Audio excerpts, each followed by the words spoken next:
Hello, everybody, and welcome to a new episode of the MinnMax Show, a place about games, friends, getting better. I'm honored to be joined by one Jacob Geller. An honor for me as well. Yeah, we're joined by Kelsey Lewin, and Kelsey, I apologize for us not knowing anything about baseball last week on the podcast. Oh my gosh. You guys named two people that had been retired for a decade, one of which, by the way, owns the Minnesota Timberwolves. Yeah, so he's That's relevant. where you live. Yeah. That's where you live Ohtani. then. Okay. Ohtani. He could not name Ohtani. He said Bootani. I said Wootani, to be fair, but it was from Alien seeping into my brain. It's not my fault. I really thought you guys would have that in the bag. I thought you could at least name Ohtani and just be like, come on, guy. Like, obviously I can name Shohei Ohtani or Mike Trout or something like that. Sorry, Daryl Strawberry. We're also joined by... I'm not even from here. Sorry, go ahead. No, it's very impressive. Kyle Hilliard's here.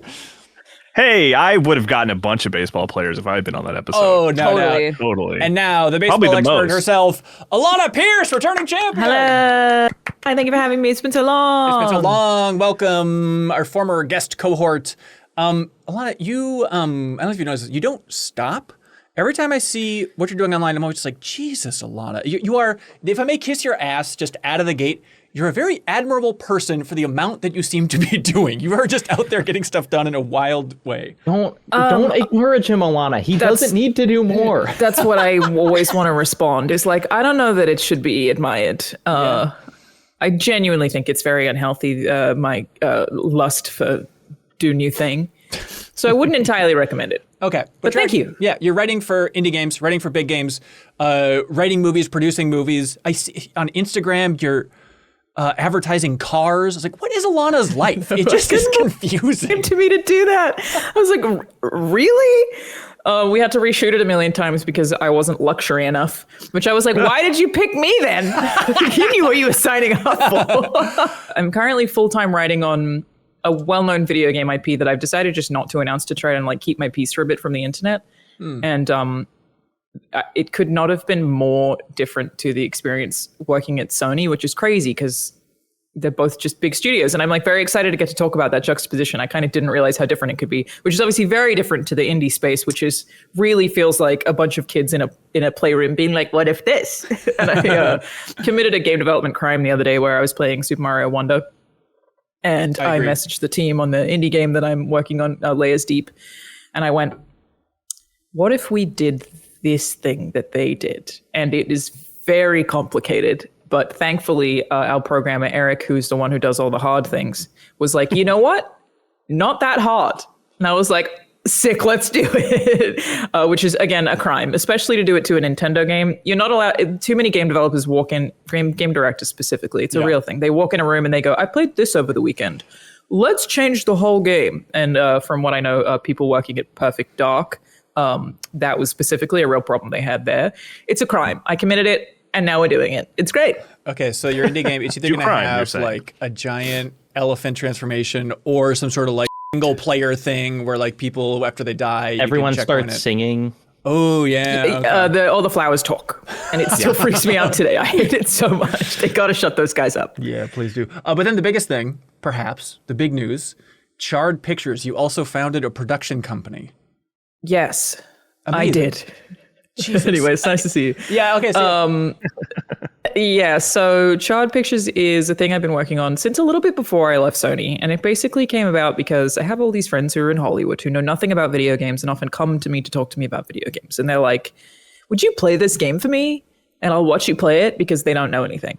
Or I've like helped them make pitch decks, or I've done consulting calls, which is all for free, by the way. And I'm like, I know how much you guys get paid, you assholes. Anyway, so I'm just helping them work on this stuff. And it basically ended up hitting me how much I sort of hate that, in that it is people who are very well-intentioned and great creatives who don't know anything about video games, sort of just trying to figure it out.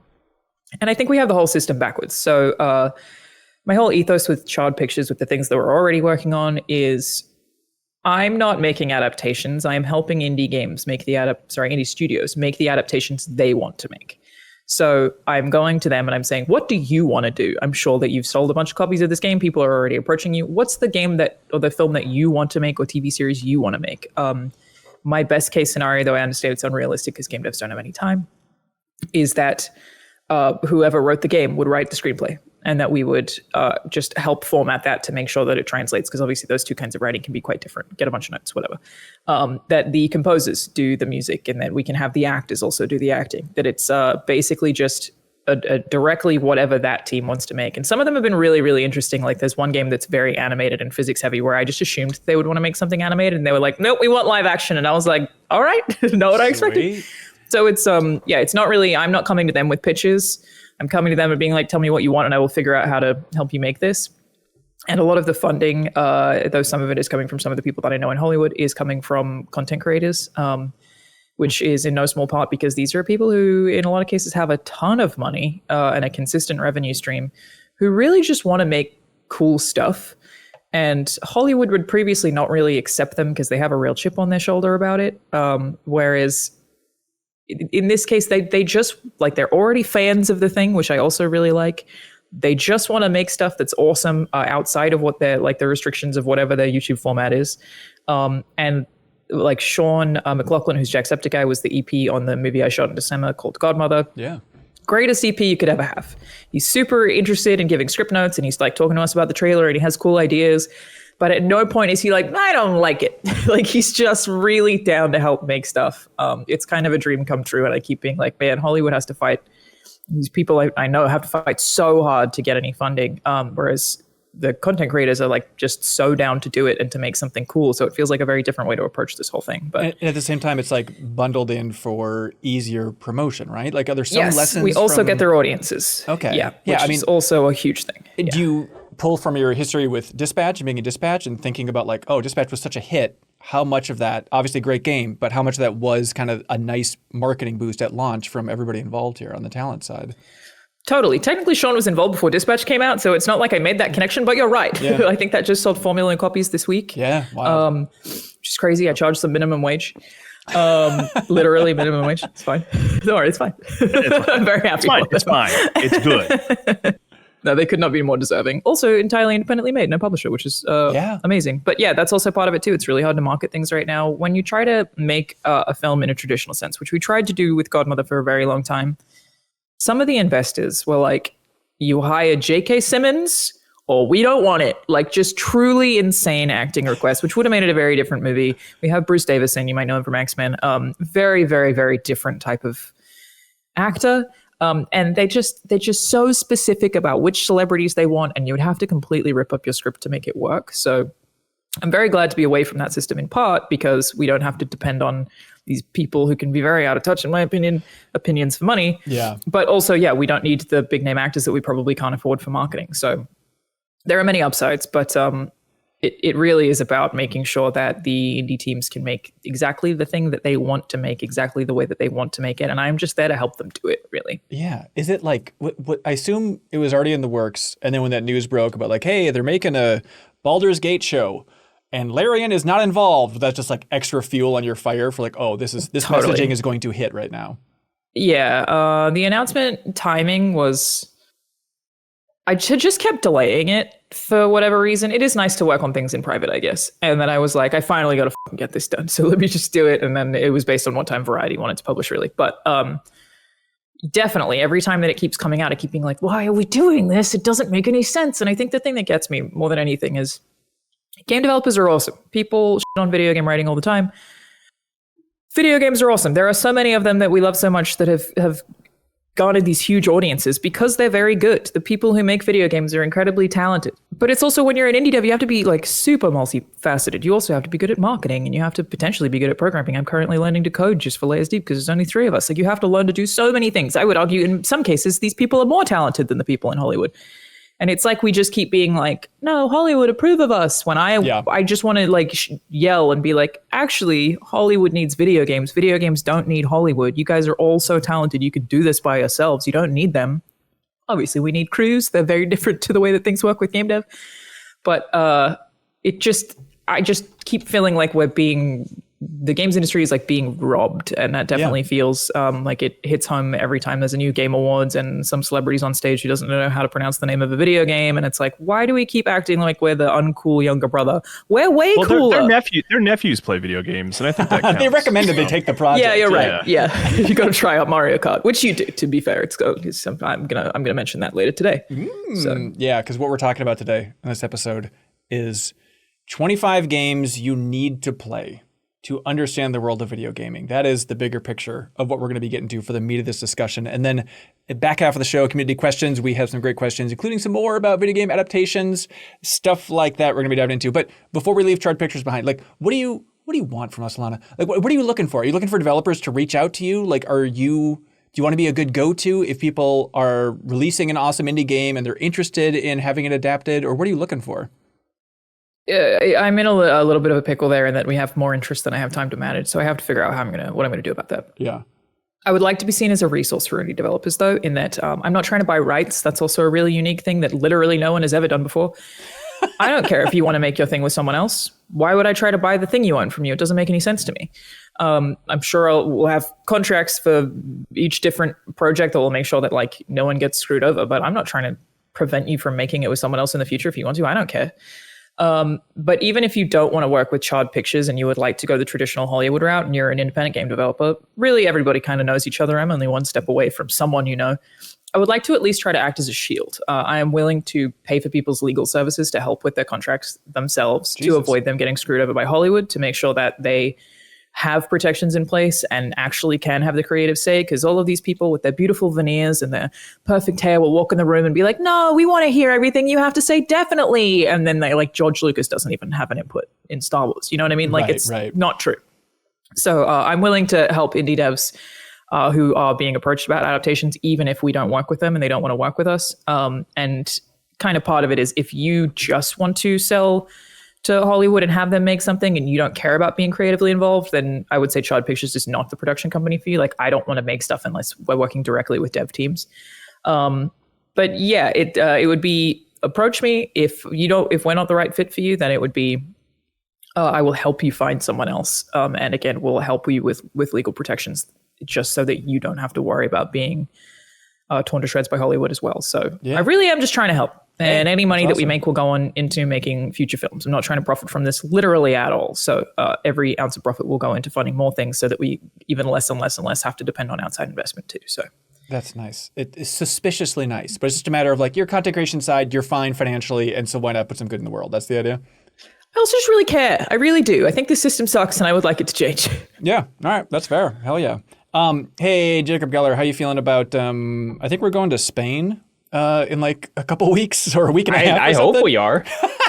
I've made some plans. Yeah, hell yeah. So we are going to Valencia, Spain very soon for a MinnMax Spotlight. We're going to be covering an indie studio out there that I'm very excited about. And like, the team could not be nicer for setting stuff up for us. And it, like, Jacob, those emails where they're like planning out every meal, like, oh, great paella over here, then we're going to go here. It's like, it is a level of invite I've never seen in my life of just them being like, we want you to have the best time. And but also, you know what I mean? EA's not doing that. Exactly. It's like, we're not going, you know, if anyone was like, would you like a trip to Spain? I would probably say yes, but I'm actually overjoyed that we are seeing the people that we're seeing, which I assume we'll be revealing at some later date. Yeah. But yeah, I'm psyched. Yeah, so we're making a MinnMax Spotlight. It'll be up on our YouTube channel in the near future. But another shout out, we'll have a post up on Patreon very shortly. We're hosting a community meetup for people in Spain or Europe, if you can make it there, on the late afternoon of April 14th.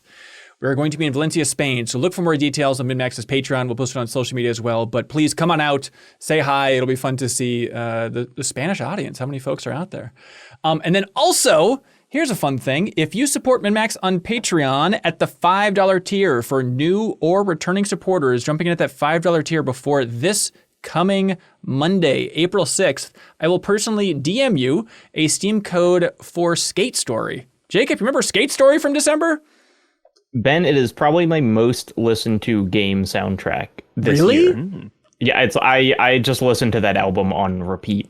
That's funny because the takeaway for me is great music, but also like visually one of the coolest looking games ever made on planet Earth. I agree. I just can't look at it while I'm doing work, but I've blasting barely that. even played it, and I'm also listening to that soundtrack on repeat. I've only played like It's so good. a little bit. Yeah, it's very, very good. Yeah, overwhelmingly positive reviews on Steam. It came out late last year. It is awesome. So we'll DM you a Steam code for Skate Story. Again, if you support Independent Games Media at the $5 tier before this coming Monday, we will update the description on this and post on social media on Instagram and Blue Sky if we run out of codes. But jump on in. We greatly appreciate your support. All right. So here's the conundrum. 25 games you need to play. This could mean a lot of things. Jacob, how did you interpret this 25 games you need to play as a setup for a podcast? I was basically like, someone has played 0 video games. Okay. At the end of this, they will have played 25 video games. This is what I want to give them, so they have like, not comprehensive, but like they understand the breadth and power of the medium. Yes. So I was not necessarily treating it like a history lesson, though some of mine are history lesson E, but more like if someone was like, I want to play 25 video games, and at the end I kind of want to understand what people see in video games. Yes. Yeah. That's what I did. I like that. Yeah. My angle, I was thinking about like, this needs to be like fully formed adult test tube baby. I think like the Superman clone in the last Superman movie, like if he just came out of the Lex Luthor womb and he's like, what is video games? And you just like gave him 25 games, be like, you get it. I think you get it now. Now, Kelsey, Queen of History, the historical queen herself, are you thinking more of a history lens, or what was your perspective for tackling this? So that's the angle that I think I'm more equipped to answer. And so I took a slightly more historical angle, but I still went with things that I think, I didn't put anything on here that is unplayable now. I didn't put, I'm not putting like, or not even necessarily unplayable. Like I didn't put Pong on here, for instance, even though that, of course, is a wildly influential game. Yeah. But I did go with some items of history here that I think are more about the influence of where video games kind of went after that than being the specific one you need to play. Yeah. Okay. I think that's a good perspective to have. Okay. So we're going to boil this list down to 25. Alanah, what would you put on this list? What do you think is the most, like the obvious pick for like, if you want to understand games, play this game? That's not how I chose to do this. So what was your angle? Considered it. Okay. All right. I considered that it would be, here's your starter pack. Yeah. What I decided to do instead, because I was like, everyone else is going to do that, let me come up with something slightly more helpful, is games that I felt changed my perspective on something after I had played them.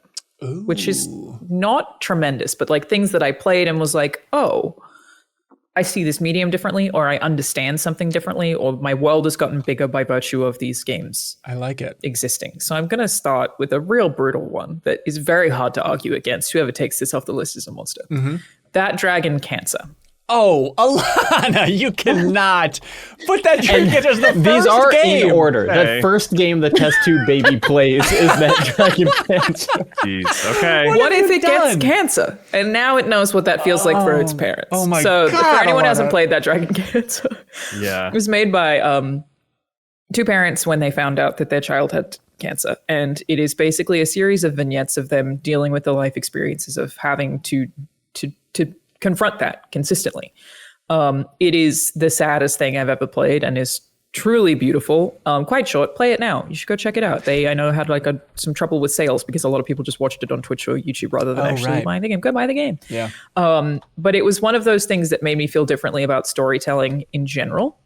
But also, again, it's just very, very sad, but in a way that made me go, oh man, this is part of what being human is. Like genuinely, I know it's really cheesy, but it's like, it's about sharing these things that are universal experiences with each other and finding some catharsis in that, and like other people being able to pick up those pieces and put their shoes in your shoes at that time. I just think it's very, very, very beautiful and like part of being human. Yeah. Snapdragon Cancer. I hear sorry. You. No, I No, I always have a memory of that game because I played it at like an indie showcase at E3 I don't know, whatever year that was, with the developer there sort of talking me through it. I'm afraid I don't remember his name, but it was like, he was wonderful, and it was like a really nice experience to play that game. But it was a moment, if you can imagine this, of being like, hey, here's my game that I made. Check it out. And I'm like, okay. And then it's like, oh, yeah, no, this is... Hey, cool game. That can't be the right word to use here, you know. Like, so yeah. No, I mean, Alanah, we talked about it a lot. You know, this year and last year, even with the kind of like having more memoir games, autobiographical games coming out. You know, like Perfect Ties, Station to Station that came out not long ago, and then Despalote last year and Consume Me. It's like, yeah, I'm just so thankful that people are more and more using the medium of like, let's express what we're actually dealing with in our fucking lives instead of just talking about a tree that mist is seeping out and poisoning the monsters around it or some nonsense story that you mean the corruption? Yeah, oh yeah, exactly. Can we stop talking about this? Is about real corruption that impacts people we love. Let's talk about it, for Christ's sake. Okay, I love those video games too, but this one I just feel like this is if your parents don't get video games, show them this, and then have them tell you video games are making you violent and are wasting your time. You know what I mean? Perfect. Now take that, parents. Here's a twist, and I think it's the right time, but obviously the most inappropriate time to mention.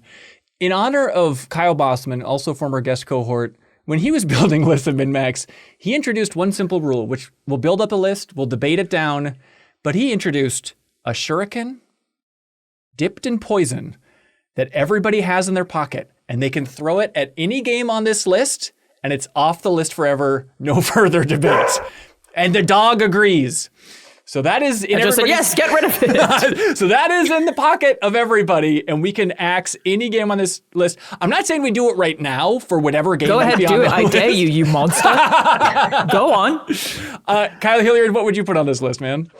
Oh boy, a lot different than Alanah's suggestion, but from the sort of like historical angle, relevance, and also I would argue magically is still pretty fun to play today, is Super Mario Brothers. Like I think just the original NES game is kind of like, you know, an important pillar to video games. And it's also, I think you could pick it up and play it. Like, you don't have to finish it, but if you're new to video games and you pick it up and you play it, you kind of get, oh, this is a fun thing, and I understand why this character is endearing and why he has become kind of ubiquitous. I think, you know, but I think you got to have the original Super Mario Brothers on there. Is it the only Mario representation in your mind on this list? I think if you pick one for this list, I think it's that one. I don't think it's the best Mario by a long shot, but I think in terms of just like understanding the video game medium, if you want to like understand it like broadly, and still have a game that is still pretty fun to play in 2026. I think it's Super Mario Brothers. Okay. Why not Super Mario World? You know, like if you want like a side scroll, you understand like, oh, this is where video games started. Your little guy, you runs from side to side, you jump over stuff. I think Super Mario Bros. Is probably the worst side scrolling Mario game. And so I'm like, well, why? Have you played Mario Wonder? I think it really genuinely, Jacob, I think it holds up in its simplicity in introducing someone to video games. And like, you know, people have written books about the sort of how it tutorializes playing video games in that first level and that first interaction. Yeah. And I think that to me is more valuable and maybe even more fun than Mario World to someone who's like, I know we've kind of established this premise recently, but to someone who's like, what are video games? I think the original Mario Brothers is more valuable. Yeah, yeah.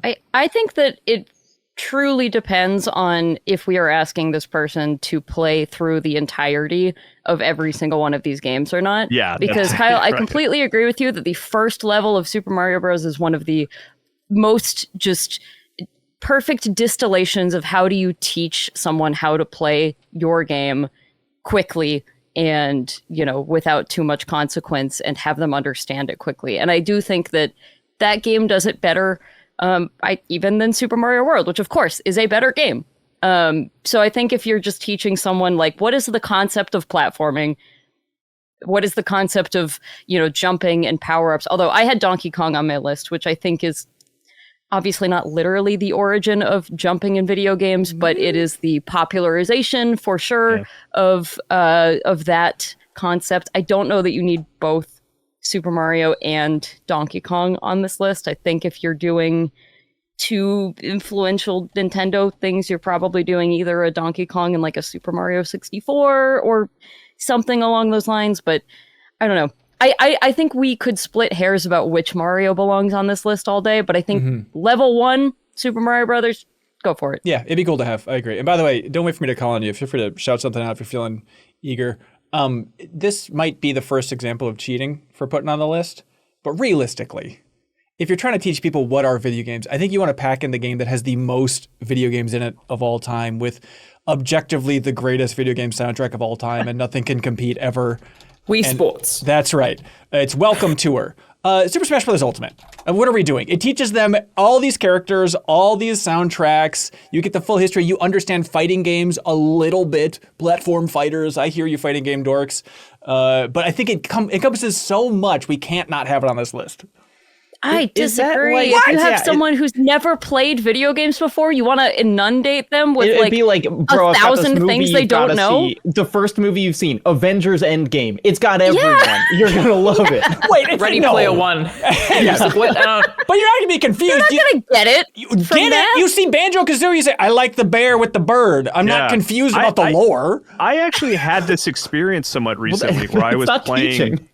Where I was playing Smash Brothers with my daughter and one of her friends who were they were not big gamers like at all. Yeah. And they were just because I had everyone unlocked and I had all the DLC characters and stuff, and they were just enjoying the process of like looking at everybody and being like, who's this weird guy? It's all these disparate art styles and stuff like that. Like, I don't think the end game metaphor quite holds up because like you do need some backstory to understand the narrative of Endgame, but as like just like a historical document of like, here's a list of like, whatever, what are we at, 70 like weird looking characters, like, you know, I'm not opposed to having Smash on the list, and I think it would be good to have a fighting game, and like Smash is fine. I just like, from an educational perspective, I don't think it's going to kind of do it, but just like, we want a really fun fighting game. Sure, you know, like I think it would be my pick as well. Education. Let's look, put Namco Museum 50th anniversary on here. literally Too, 'cause thought that's you a were bunch of games say in one. Atari 50, Ben.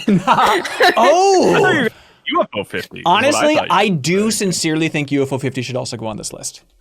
There is an entire world of video games, and to just teach some basic. I kind of feel like video game that includes many video games should be banned, but What? UFO 50, I would allow. Hey, Hell yeah, I think it encompasses I've more. got that Pole Sugar in my pocket. We'll see where it goes. Okay, it's like you can ban it, but like, you know, bang for your buck. You I think can't just have video game with a bunch of other video. You got to pick one. I don't feel like that's fair. it's fair Yeah. for who? There's no God here, Alanah. It's just The us. children that we're handing this list to. But I think it's done such a great job of teaching like basic video game design principles from the era of what, like 1987 through 1994. You know, it's like just for having something that encompasses that, and also a lot of the games are so well designed and still so fun today. I think it gets a lot. But UFO across. 50, because they're original, it's okay. I think that's fine. Yeah. I think you're completely right, and also this is completely against the spirit of this list. Here's 25 games. Actually, it's 75 games. It's one package. It's one package. Also, it's like a lot of the fun of UFO 50 is like sort of having the context of like, you know, tracking a developer through time and like sort of being able to compare it to like real life sort of video game history to me in a way, you know, like, so. Okay. Hey, Like, I'm just saying, I'm just sharpening my shuriken is all I'm saying. Okay. All right. What else have you got? Hot shots? I'm dipping right, in the poison right now. You Just monsters. really Don't swirling do it around in there. Don't do it. Can we stop goofing off and put Resident Evil 4 on this list? Yeah, buddy. And I'm Always going belongs, to always belongs. specify parentheses original, not the remake. GameCube. Fine either way. How original are we going? Yeah. But would it be- you know, if we're We. defining console, but Okay, hang on. Okay. What iOS version myself. what about the option? Hear me out. Do you think the original VR, which we're to say original VR version, would be cool? Because you get the VR in there as well, teaching that whole It frontier. is pretty sick. and it's a great version of a great game. it's a great game, but it's not Resident Evil 4. I'm picturing like this is also how they learn about like third person shooting games. Okay, sure. And so I think if a VR game would be a cool pick, but it would not be a VR version of a 2D game, because I just think that gets a little. It would probably be Beat Saber. Also, You know, Yeah, it does if that. I It's say Beat VR Saber. Yeah. You're not a real gamer if you don't have a crush on Leon, and if you're playing in VR, you don't really get to see him very much. Oh, there's something wrong Great with loving counterpoint. yourself, True. Kyle. Come on, man. Great counterpoint. I feel like you are going in the direction of literally try to beat the list being 25 and squeeze as much stuff in there as you possibly can. That just doesn't, that like, they can't literally get all of video games in Where are the 25 ethics? games. That's not the point. You know, I'm where are trying the to- ethics at MinnMax? I'm trying to What be are you people up to? productive and efficient, just like Alanah in her daily business life, you know? This isn't, I think know you're about just that. this person who's never played video games before. I think they are running away screaming because you gave them Throwing a a VR premise that they headset at them. agreed to. Yeah. They were like, okay, yeah, I'll play 25 games, and you're like, actually, it's 75, and actually, you're going to be doing VR, and also it's Resident Evil, and you have to learn these 9 things, and you have to learn Banjo Kazooie and Mr. Game and Watch, and all of these things all together at once. I'm like, that's like- not what they agreed to. From that perspective, I also look. We're all eyeing our shurikens. UFO 50, I feel like is best experienced when you know that they're like variations on existing things. You know, it's like when I think about like Barbuda being like the first video game I've ever played, it's a fucking nightmare. You know, it's kind of fun because you know what other video games are. Okay. All right, fair. All right, what do you want to throw in there instead? Everybody jump in there. What do you got? Well, I want to hear from Kelsey, right? All right. Jacob, you're going to like this one. I want to talk about Eco. Yeah. Kelsey, I had it on my list. Let's go.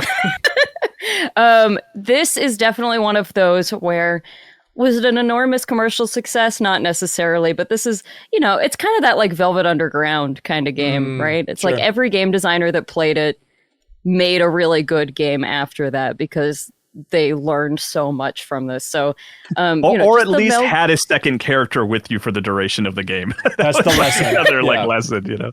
Yeah. The melding of narrative as gameplay was, you know, I hate talking about firsts because they're always completely irrelevant. It's just like, what was the inspiring one? What was the enduring one? But the idea of trying to tell the story without words, with just the actions, and trying to make this sort of like emotional cinematic experience entirely through gameplay was a really, I mean, it's just a really enduring thing that still inspires a bunch of games today. You know, Uncharted was very directly influenced by this. Journey very directly influenced by Twilight Princess. Also, we would not have Hidetaka Miyazaki if it was not for this game. He has said, I was not going to make video games, and then I saw Eco. So we would not have the Dark Souls games or any of that without Eco. And it still holds up. It's not one of those like, oh, you got to play it for the history. Like, still a good game. Animations are it's still good. incredible. This is my, I really struggled with like what is going to be my Ueda pick. You know, like, do you want Eco or Shadow Between of the that and Colossus Shadow or of Last Colossus? Guardian? I look, Last Guardian, I would, in other lists I would throw it on, but like I think Eco is the best out of those three for this list that we're making. Yep, I agree. Yeah, it's like, you know, visiting Naughty Dog for like the Last of Us cover story trip at Game Informer and stuff. Even Uncharted 4, it was wild how much they talked about Eco. And just talk about like the impact of Naughty Dog with The Last of Us and Uncharted and all of that, going back to them just being like, we're just doing what Eco did. Like the reason that there's that whole level in the ice cave in Uncharted 2 with, you know, your guide going through there, it's like we were just trying to do Eco at Naughty Dog and that was our best attempt.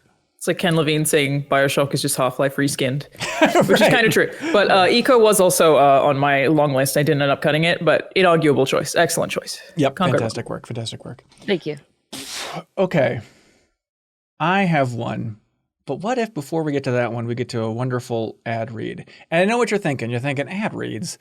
Ugh, they suck. Alanah, brace yourself for the sweetest ad read on planet Earth. Are you ready for this? Yeah. Okay. Have you started planning your summer vacation yet, Alanah? Yes. Actually, yes, I have. Dang it. Okay, how about you pivot hard? Throw it and out. Check out Pocahontas County, Iowa, everybody. Come discover Pocahontas County, Iowa. It's home to 11 large kaleidoscopes throughout its communities and county parks. As part of the state's tourism initiative to take some time discovering what Iowa has to offer, our kaleidoscopes offer a way to enjoy an affordable and fun vacation with your family, friends, or even solo, independently. Each kaleidoscope in the town contains a unique design and has its own color scheme to match the history of the town or park. While you're in the area, be sure to check out the Kaleidoscope Factory in Pocahontas County. It's on the main street in Pocahontas. There's several places to enjoy bite to eat, grab a specialty coffee or tea for the road, boutiques to shop, or entertainment to enjoy throughout the entire county. Add Pocahontas County, Iowa to your travel list this year. Check out the link in the description. You can go to discoverpoco.com to start planning your itinerary. That's discoverpoco.com. Isn't that amazing? I'm trying to see those kaleidoscopes. That does sound pretty sick. We're going on a Mediterranean cruise because my dad is turning 70 and that's what he wanted to do. But I think I might be like, listen, old man. Yeah. Have you heard of kaleidoscopes? Because I got tons of them in Iowa. Hell yeah. Thank you, You've never seen Iowa. Spain? I don't care. Okay.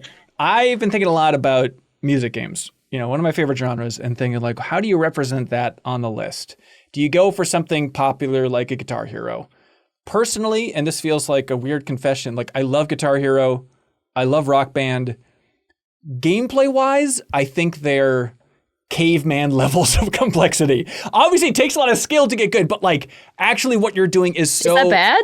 I think in some ways, if you're looking for like, actually let's teach you some game design. So like, I think the best playing music rhythm game of all time is Frequency and Amplitude, and I would include Amplitude on PlayStation 4 for being truly the best playing, where you're actually trying to maximize high scores, swapping between lanes, building up the music track by track, different instruments.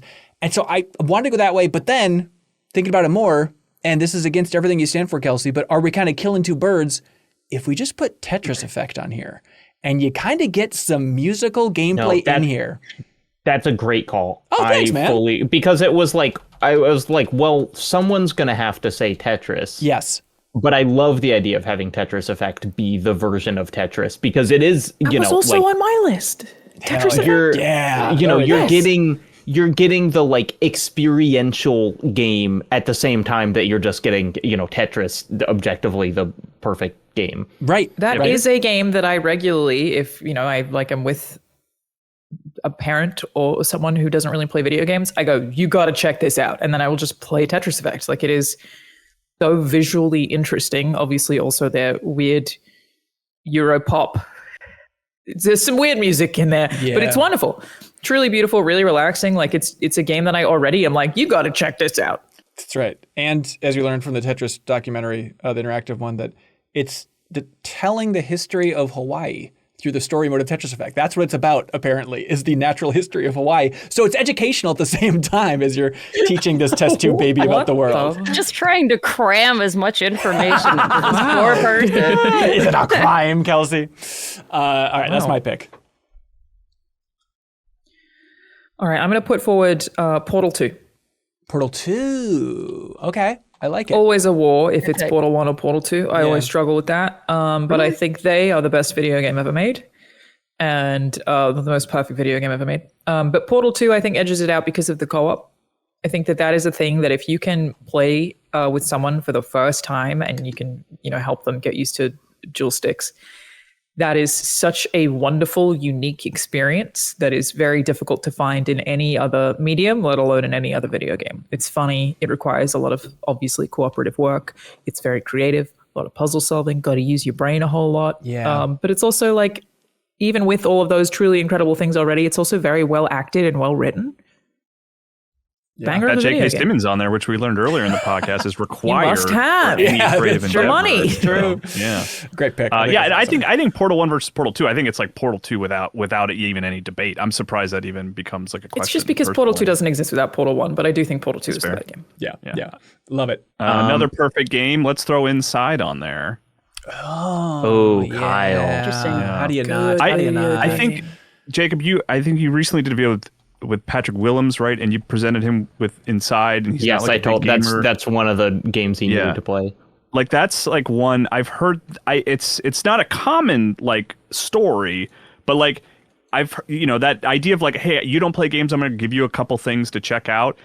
I've more than once I've heard someone be like, "Oh, Limbo was the one that was the only one I really liked," or like Inside was the one that really stuck with me. And I think it's because it's like it's gorgeous, it's simple, it's easy to understand, it's so engaging with with that Ico argument of like without ever saying anything really. Like you have to see where that thing goes. Like you're just sort of locked in once you start that game. Yeah. But yeah, it's one of my favorites of all time. And it's not super long. Like all kinds of good stuff going for it.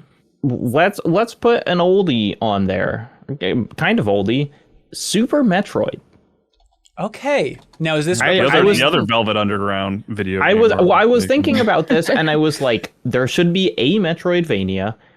I do think that like, Silk Song or like The Lost Crown are like better games than Super Metroid, but like I think Super Metroid still plays extremely well and is very fun. Like it's not a homework game. It is like I'm playing this, I'm getting the atmosphere, I'm exploring, I'm getting discovery, and you also get to see, if not the starting point of the genre, at least the kind of like, part of the Big Bang that has influenced this whole field of game design. Yeah. I feel like I would prefer to put on Hollow Knight or Silk Song. That said, I do also feel like they may be so punishing. Like even Hollow Knight, I first played it when it came out and didn't know where to go and then stopped and then didn't play it again until last year where I finished it. Yeah. So maybe there's like a risk with either of these games where people will just give up early, which we don't want. Like I could see if you aren't willing to commit the time to one of the Hollow Knights that you would maybe find them frustrating. But the reason I would edge them above Super Metroid, obviously that's the origin. But they also just have so many of the video game pillars sort of perfected. The art is beautiful, the animation, the sound, the music. They're just stunning. But I don't know how popular that opinion is either. Like I would consider Hollow Knight / Silksong the perfect Metroidvania, but I do think there's something to be said for the difficulty element and for there being some level of already having familiarity with the Metroidvania genre in those games. I'm not a big... I tried to play Hollow Knight. That's about as far as I've ever gotten. So I'm not really like the authority on the Metroidvanias, but I do think that in terms of introducing the concepts and stuff, we're probably better off going with either a Super Metroid or like a Symphony of the Night. I think might even edge that out slightly. Symphony of the Night is also a great show. It's one of the best games I've made. And the nice thing too, I'm Super Metroid team with all these games on the sort of board. I think myself, And the nice thing too, is I think they're gonna be such huge fans of Smash. They'll be like, "Oh, Samus, I know her. I know all the music. Like, because that's in there, they'll be fully educated. They know exactly what to expect from Super Metroid. It'll be perfect." Yeah, I think it is. It is a slightly less overwhelming pick, while still giving the feeling of like, "Wow, the world keeps expanding. I can't believe it." But like, I just Hollow Knight specifically, I think is a very easy game to be like, I don't know where to go. As a huge fan of the genre, I still feel that with the original. You get the main quest like 8 hours in. Yeah, like it's insane. Yeah. And so I think, I think it's more accessible by a lot. Obviously, no shade to Team Cherry's art or environmental or music design at all, but like Super Metroid also, go be in those environments, like listen to those sounds. It is still fully kind of like operating as like this is a place in a really amazing way. And we don't have any pixel art on the list yet. Yeah, I'm interested in staying back in time a little 50. Bit. Which is its life is short. Oh, that's life true. is short. And Mario. Kyle's helped me got it. I will take. Okay, I take it back. Better example.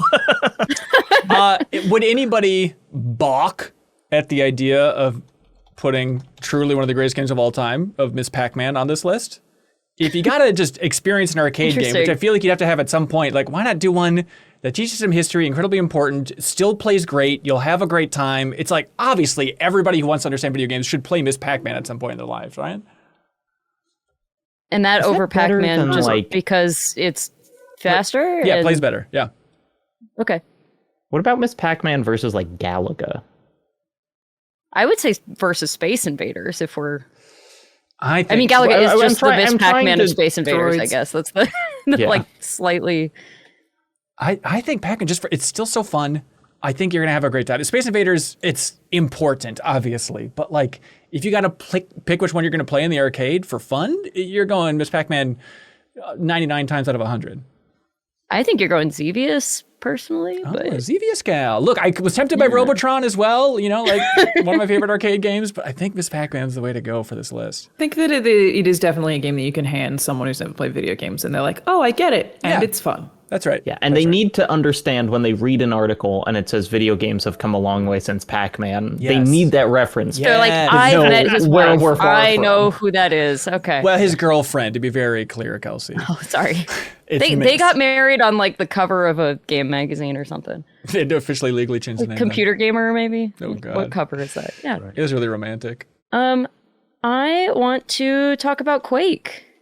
Whoa, this is- cool. yeah. All right. I don't the know if that, like, first again, question. I'm taking a slightly more historical approach with this, I guess, and I think you could argue for, for something else being in this slot. But again, in terms of just influence and changing the genre, of course, Wolfenstein comes first and Doom comes first and all of that, but Quake having both the like impressive shooting gameplay and also introducing the internet matchmaking, the multiplayer deathmatch, and being such an open project with really creating the early mod community out of this. Obviously, again, had been done before, but I think really blew up with Quake. I think that's sort of the like, hey, if you have to pick one origin point that is still playable and introduces multiple concepts at once, I like Quake as that pick. I think that's cool. That's a cool one to have on there, yeah. I feel like Doom can be kind of a separate.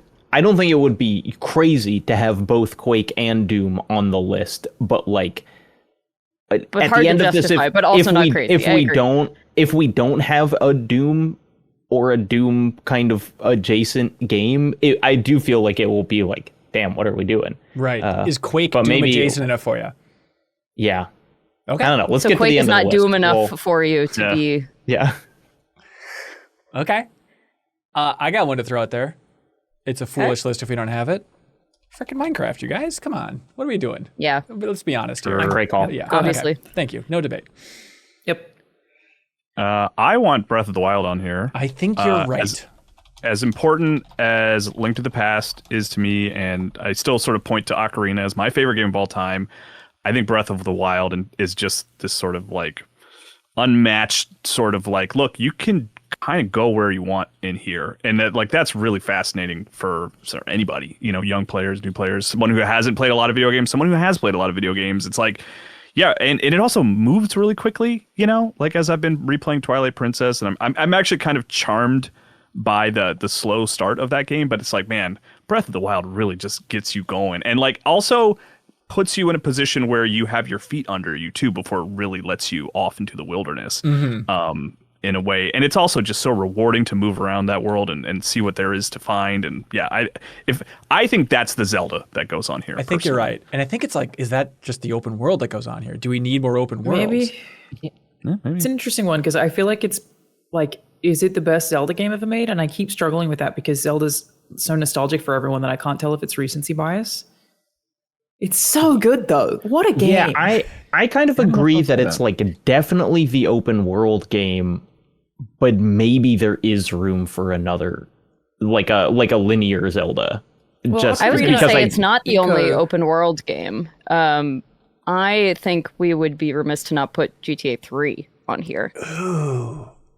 See, I have 5 on my list. Just go I with the think most you just modern. go for the most recent, like this in terms of like just thinking put of 6 like on. I was thinking the same thing. Why not just put 6 at that point? No, I mean, I just think of it of like, like GTA 3 is like the historical relevance, and it's like, wow, that really sort of started something. But it's like, you want to see yeah, Kelsey, all your dumb history. not at all, but like learning. I'm the one that fought for Super Mario Brothers on here, but like, I just want to show someone like this is like arguably like the most sort of resources that's ever been put into a single video game, potentially. And 3, I haven't played it since I was like 12.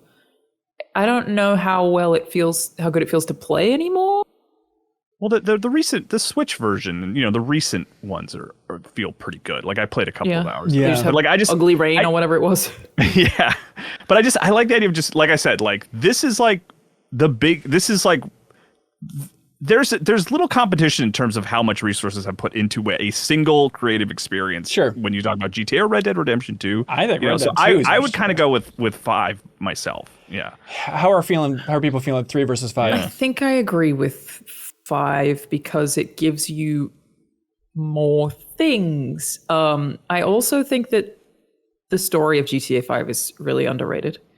Like I do think that is a very well written story. But it's also the amount of characters, the NPC reactions. Like we were one of the first to do that. Where it rains and they put the thing above their head, and it's so much more money put into it in 5.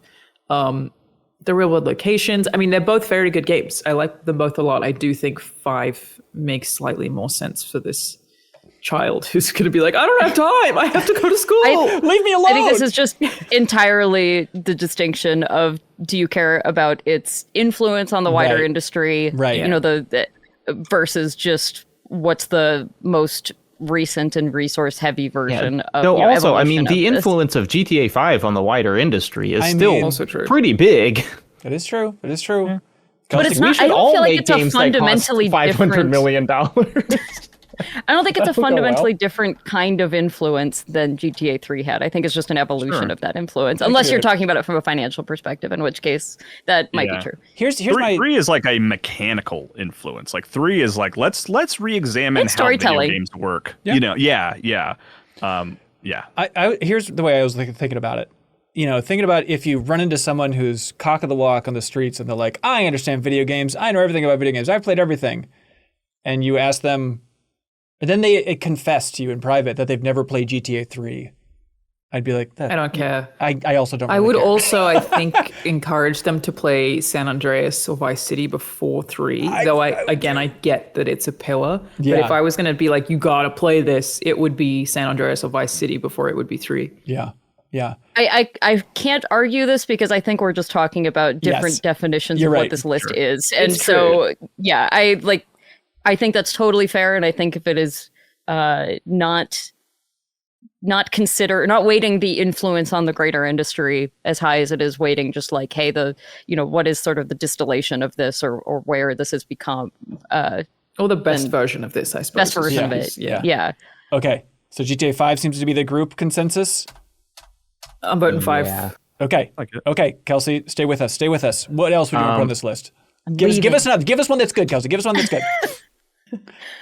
Okay, I have a dual one. I would love to hear your guys' perspective on this because I think I was going to go with Mother, but I do think Okay. you could just say Undertale, and that would be fine, That's especially for the interesting. purpose of this. The way you guys are defining this list, which is what has that evolved to? Yeah. What is, and I think that Undertale is now the influence point rather than Mother 2, Mother 3, whatever. Earthbound, yeah. I think you can kind of group a lot of those together. I like that. I think that's great. I like Undertale. Yeah. Yeah. I think that's also tipping a weird toe into the water of like JRPG representation in general. And it's like, do we have a Final Fantasy? How do you pick a Final Fantasy? Do you just go with something like Clair Obscur, which is inspired by JRPGs, but also you kind No, of you gotta have a Final Fantasy? or Dragon Quest? and/or Dragon Quest. Honestly, And again, it just depends on how you're defining. Like Dragon Quest, the original was on my list. Now the way we're building this, I no longer think it's on my list. I think it's 3 if we're putting a Dragon Quest on there, and we're still going a little back historical, or like just the most recent one, probably. If we're not. I think Dragon Quest 11 is awesome, and it is such like a love letter to the history of Dragon Quest, and it's pulling all these quests ironically from earlier games and stuff like that. Again, Kelsey, if we're being robotic and trying to cram in as much Dragon Quest into this Dragon Quest pick as possible, other than like 10, the MMO, I guess, I think Dragon Quest 11 would do an awesome job of representing the entire history of JRPGs here. Ben, what's your favorite part of the end of Dragon Quest 11? The fact that there's an entire post-credits thing that's like another 40 hours that you can do on top of finishing the game. I was counting on you not having beat it. I I love it. Yeah, it's great. Other than the premise I've never heard anyone talk about the story of Dragon Quest XI. Yeah. Other than just like, you won't believe how this starts. Well, which is interesting, but I'm like, if we're picking a JRPG, shouldn't it be one that like the narrative has, a Final Fantasy 7 or 6 or 10 or something? I seems like I think there's room for both. I think there's room for a Dragon Quest and for like a Final Fantasy 7 on here, because I think Dragon Quest is the like, here's how we get finicky, complicated RPGs like Ultima and Wizardry off of PCs and into a digestible format for people who aren't used to them. And then, but something like a Final Fantasy VII is an evolution of the storytelling of it. Yeah. Yeah. I mean, I think everyone should at least experience the original Final Fantasy VII. I'm not saying you have to finish it. Yeah, I agree. But yeah, it seems like one step on there. Okay. Oh, Banjo and agrees. sorry, someone in the chat was like, Chrono Trigger? Should we be? Because I don't think Dragon Quest, Final Fantasy, and Chrono Trigger all go on this list. If we're packing, the fact that Chrono Trigger is kind of like a nice fusion of Dragon Quest and Final Fantasy, I would just put Chrono Trigger on this list and sleep like a king. Chrono Trigger was on my personal I've never played list. it. Well, Alana, this list is for you. You guys are trying I'm to doing just crush my fine. JRPGs into this little tiny 1/25th of this list. Are you going to tell someone that they should play Chrono Trigger over playing Final Fantasy VII? Yes. I've never played a video game before. Yeah, I think Yeah, so. it's. Okay. I've I kind of think so, started both of them, and I finished Chrono Trigger, and I didn't finish Final Fantasy VII. Yeah. I think Within the last like Number year or one two, right? like shame Yeah. game that I've not played it. You'll have a great time. Oh, whenever you get played to it recently?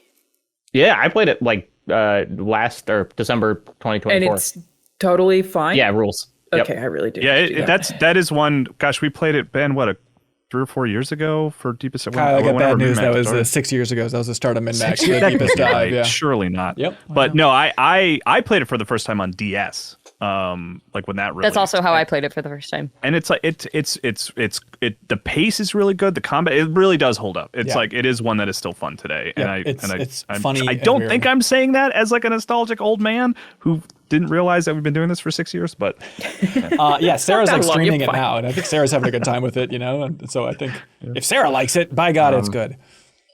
Look, from JRPG to CRPG, Yeah. I think if we're teaching people about the world, they need to learn about capitalism, and that's why I'm putting Disco Elysium Okay. on the list. Are we teaching them I about really the hoped world? that you would. Not where I thought you that were going, someone was but gonna do it. absolutely. Okay. Look, we're trying to cram stuff in. What if we crammed every political ideology into our list of 25 games? Smash covered it, dude. I just think Got the Disco Elysium characters in the new Smash. They should, Oh, that'd that'd be great. so good. Harry Dubois. His tie attacks for sure. Yeah, I just think it's like if, a pretty good argument for the best writing in a video game is here. It's a very Jacob, Portal 2 is already on the list. Sorry, I didn't. Oh, I said a pretty good argument, not the only. I don't think there are.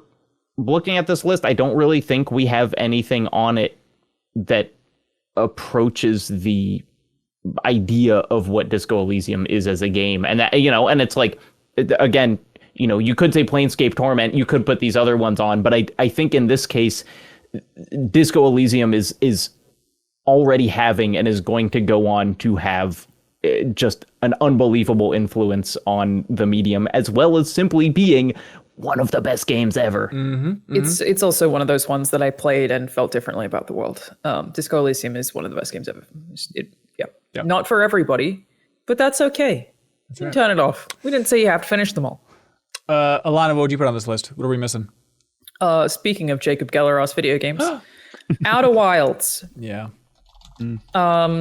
pretty Take undisputed. that "the" off of that, Yeah, Ben. get rid of Is there no the? No, it's not Outer Worlds. Oh, Outer sorry. I would Wilds. fail that trivia tower. Don't really need to make a case for this, speaks for itself, but I also think that that's a similar one where I felt differently about the world after I played it. I feel like Outer Wilds does a very good job of highlighting the existential crisis that comes with how isolated and tiny and irrelevant the individual human life is, but thus how beautiful the picture of the whole spectrum of life in general is, Yeah. Which is, no small feat for someone to be able to like have that impact on you and have that really sit with you afterwards, which Outer Wilds really, really does. It's also, everything else about it. The game is fun, real rules. As a piece of game design, I think about Outer Wilds like once a month, and I'm just like, that's impossible. Like, how did they do that? Like, we've got Portal 2 on here, which is a very like, here is like a single discrete puzzle that is well designed. Outer Wilds is kind of the opposite, which is just what if we made a clockwork universe and every single thing affected every other thing, and it just feels like it's if you wanted to study game design, which would be crazy after playing exactly 19 video games, but like Outer Wilds is like a course. Yeah.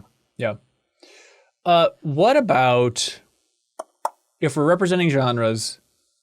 Does Hades belong on this list? Should we have a roguelike? It feels like it'd be a nice... There does need to be a roguelike, and I don't think it needs to be like rogue. Yeah, I think it agree. should probably be something more modern than that. That works. Oh, great. Okay, easy. And we're not allowed to say Returnal. There's just too many biases happening right now. That's right. So. Yeah, bias is I like it too much. Yeah. Like I would like personally. Saris, everybody. No, I understand. Yeah. I would like if we were picking one, I would probably go Returnal, but I like Hades on there. Okay. Yeah. I think Hades is a simpler to understand roguelike.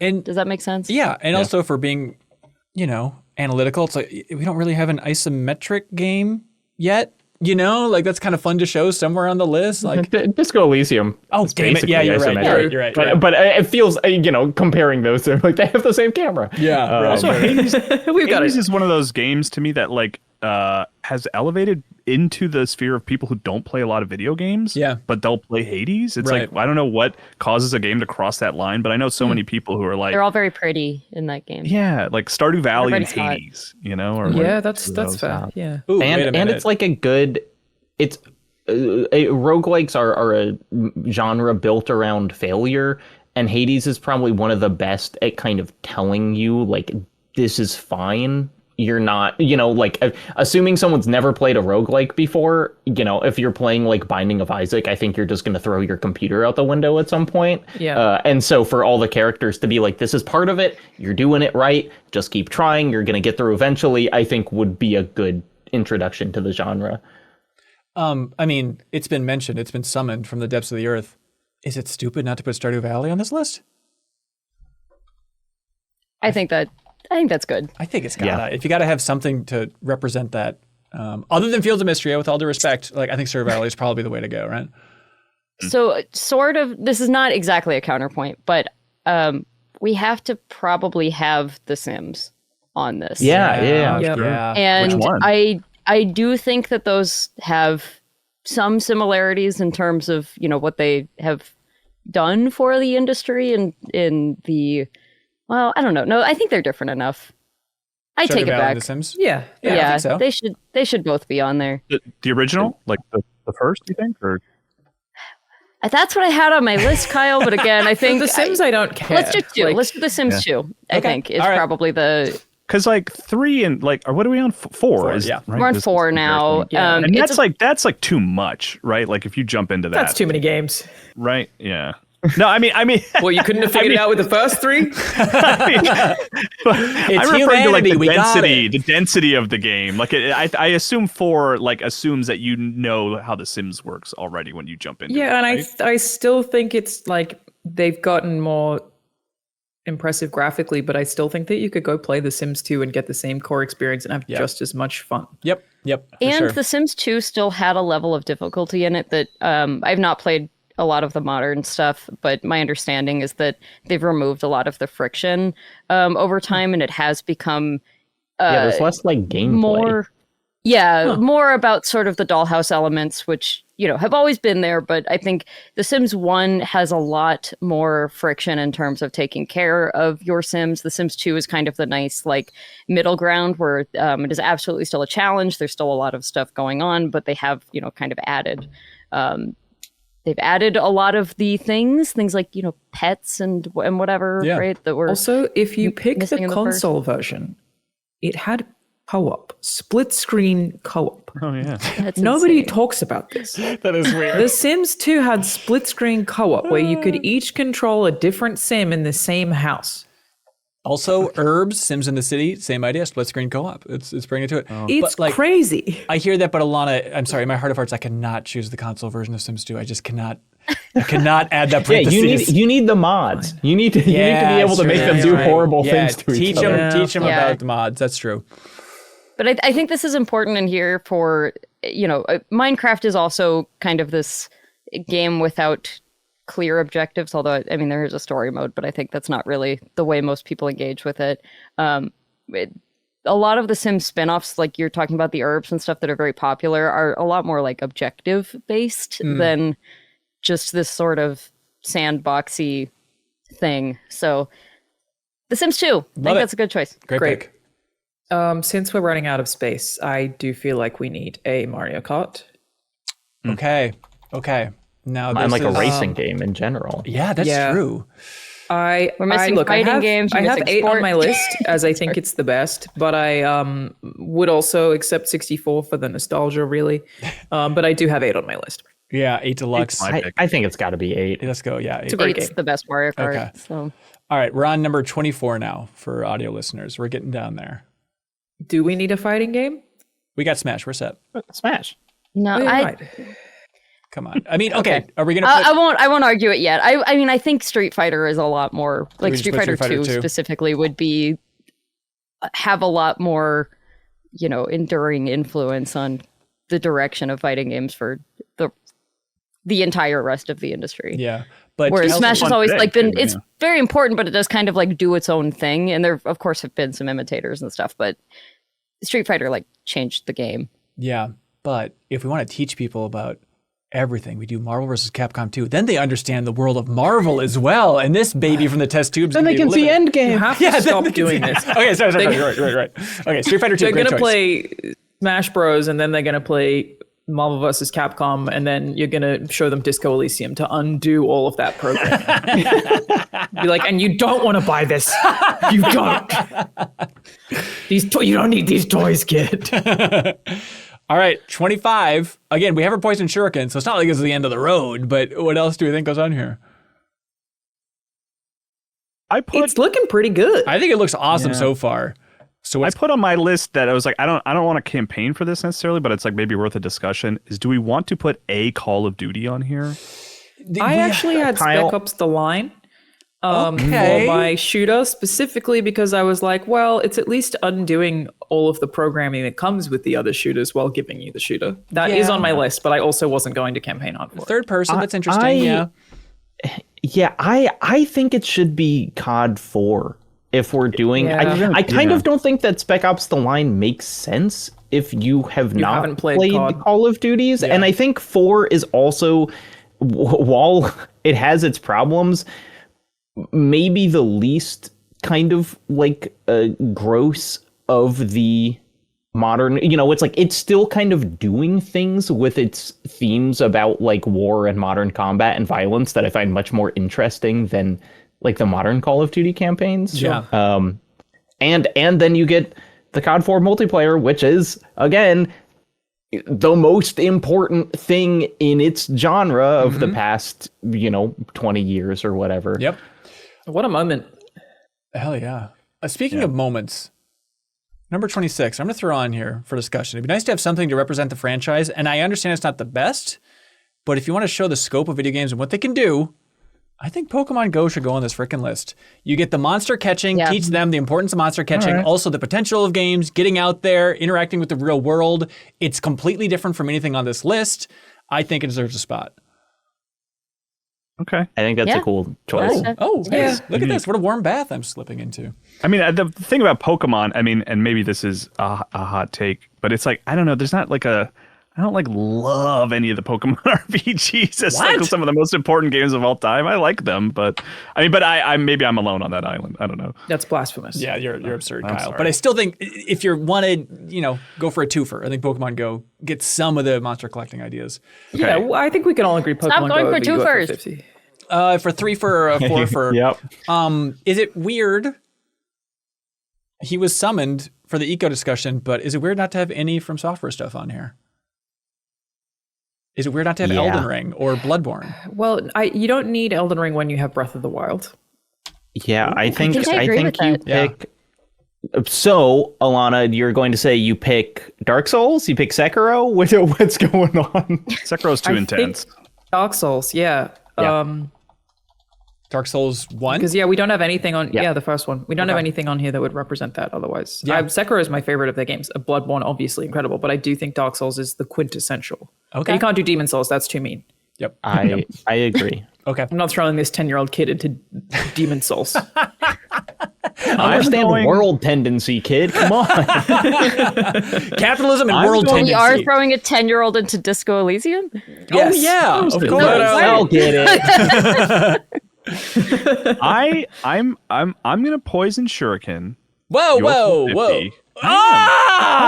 50. But You may not have to waste that. We can just vote that off, right?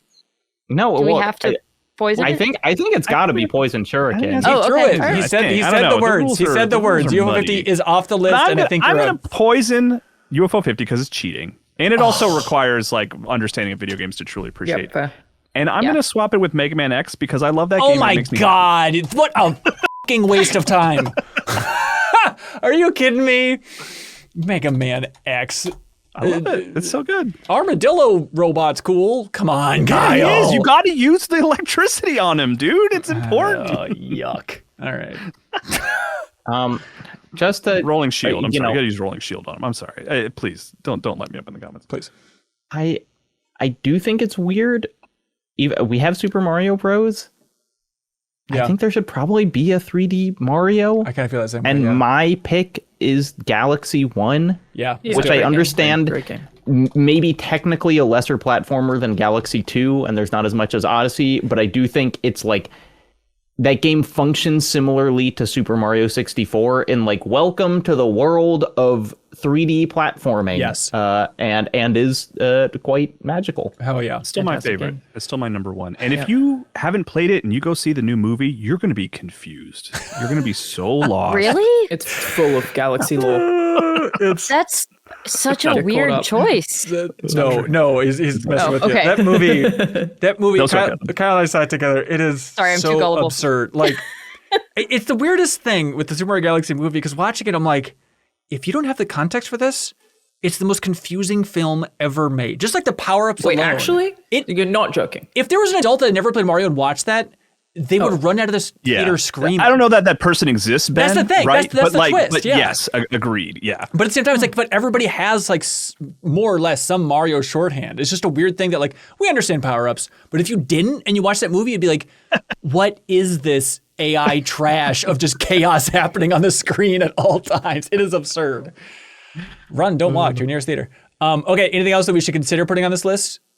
Well, part of me wants to put a Halo on there, but it's not necessary. Yeah. Part of me also wants to put StarCraft 2 on there. Yes! Alanah, I wanted to put StarCraft 2 on there. Let's do Wings of Liberty. Let's just get it on there and see how it feels, eh? Yeah, feel it out. Yep, it's nice to have an RTS, and it's like, it's stupid, I guess, not to do a League of Legends or a Dota, but this is our list. And it is No, kind of we like don't, I'm an not getting this esport kid into game. League of Legends or Dota. We're giving them this list so they stay the fuck away from League of Legends. Okay. Sorry, I keep swearing. It's all right. It's like, you know how that people do that gay daughter or no, gay son thought daughter? Happy to have either of those. Just don't let my child play League of Legends. It's not worth it. I was expecting just the like two that were on my list that I don't think necessarily need to be. Twilight Princess was my like kind of non-open world Zelda. I Yeah. was like, I think Ocarina of Time is a kind of a frustrating play now, but that Zelda experience is important. I was also maybe expecting less indie representation. I'm happy with the list, but Hotline Miami, I do feel like is kind of an important. And I was like, are we going to have games that are talking about violence, which is an important thing? But like weirdly, Undertale being on the list, I'm like, now we don't need Hotline Miami. Yeah, interesting. All right, I'll leave it on there just for thinking. I like that. Again, just for well-rounded understanding the scope of video games, I don't think we have anything that's near this. What about just Bejeweled 3 for one of the greatest match threes at the same time? It's got a lot of different modes in there. We have Tetris. We have Tetris. That's true. Okay, I think that's in the arena. What, are we going to put Minesweeper on here? Okay, Minesweeper, Alanah says proudly. Okay, no, we don't need to do that. I do love Minesweeper. The pinball game that came with Space Cadet Windows pinball. 5, Okay, yep. I feel bad of like no Metal Gear. Is there some Kojima representation we should have on here? Okay. No. I mean, Metal Gear Solid on the list. Like I think it's one. You know. Sure. Yep. I think you're probably right there. Well, no, we're doing our 210s thing. We can't just start listing everything. I know. I actually, maybe Kelsey, you were right. It's like maybe I should have not used a poison shuriken because I thought when we hit 25, it was time we were going to go ahead. You used it fair and square. So did I. To be fair, I did. I'm not trying to take it back. Hey, no, it's all good. Okay, what should we bump down? What should we bump up? Or what should we poison shuriken right now to make this easier for all of us? Kyle, sorry, get Mega Man X. Yeah, over on that list.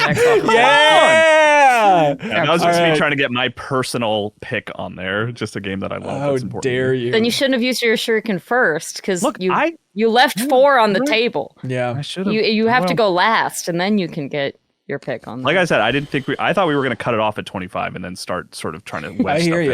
And change the rules. You can shoot it whenever you want. It's fine. Would it be insane to get rid of Super Mario Bros. Considering the rest of the list that we've built around it?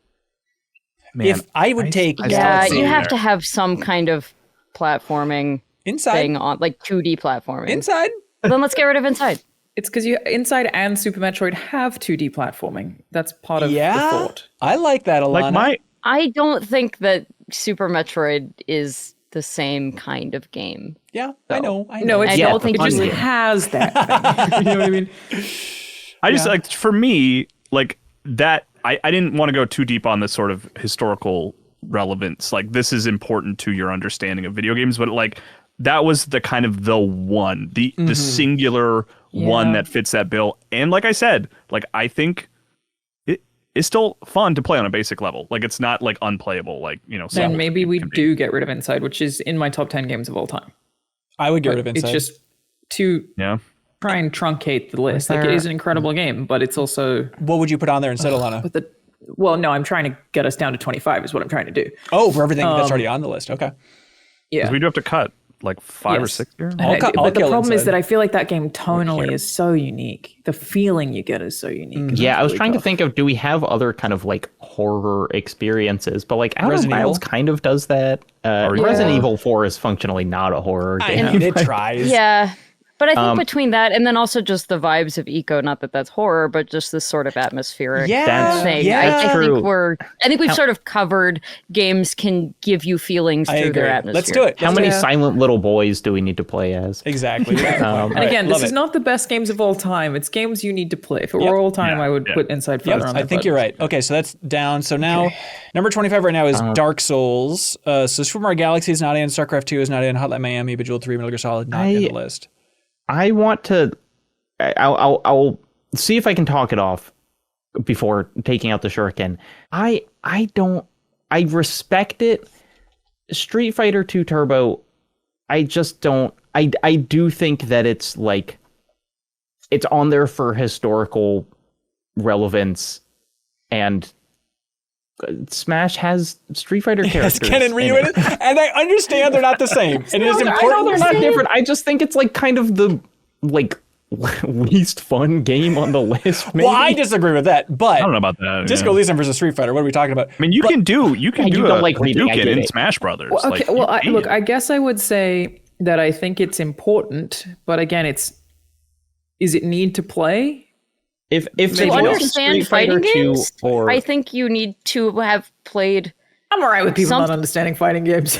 Okay, but would you rather understand fighting games or 3D platformers? Because right now it's Street Fighter 2 or Super Mario Galaxy, and to me that's like the easiest call in the world.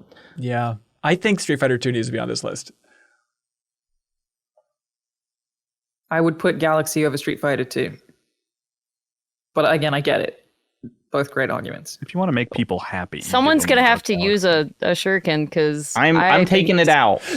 Ah! Whoa, sorry, Street Fighter. Couldn't dodge that projectile.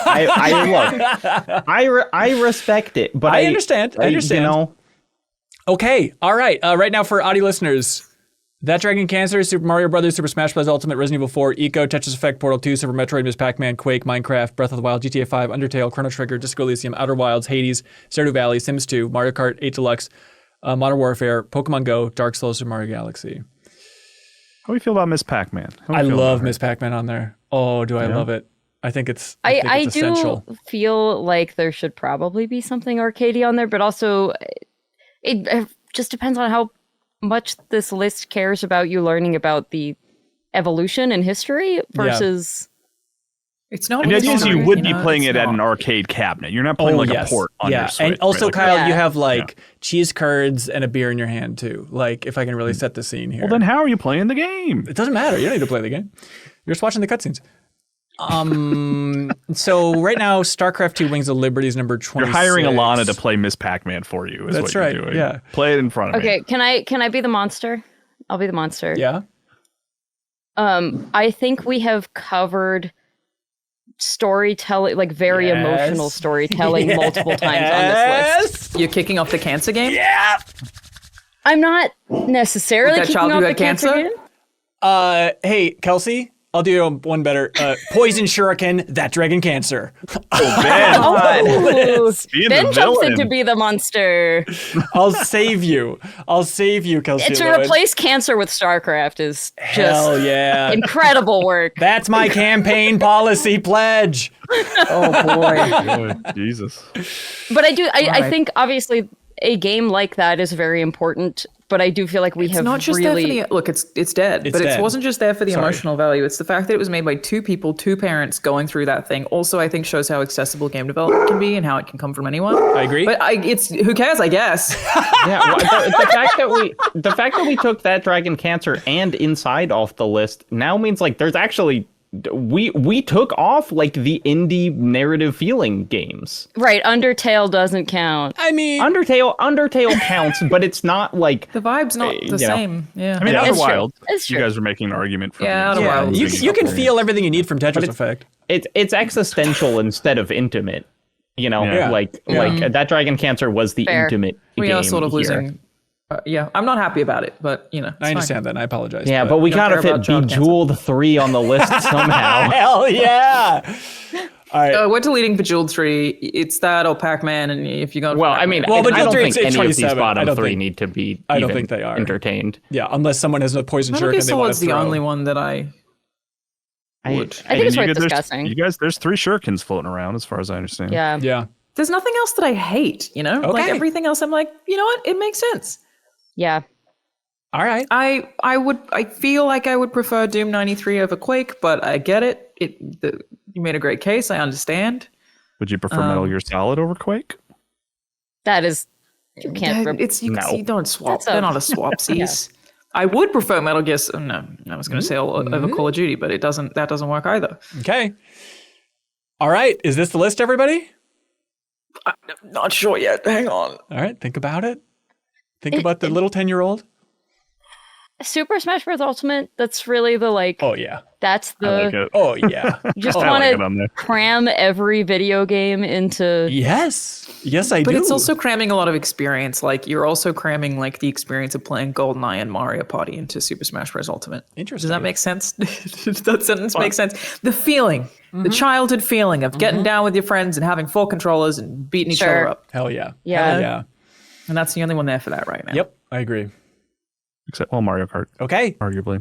Different thing. Therefore, is this the list? Are we all holding our piece. I guess I hate it being number 2. Can it just like Well, the move down numbers don't somewhere? matter. It's not like I know, it's not the 2 10s. but yeah. it's bothering All right, we me. can get rid of the We'll put numbers. COD 4 as number 2. Yeah. Yeah, appetizer real quick.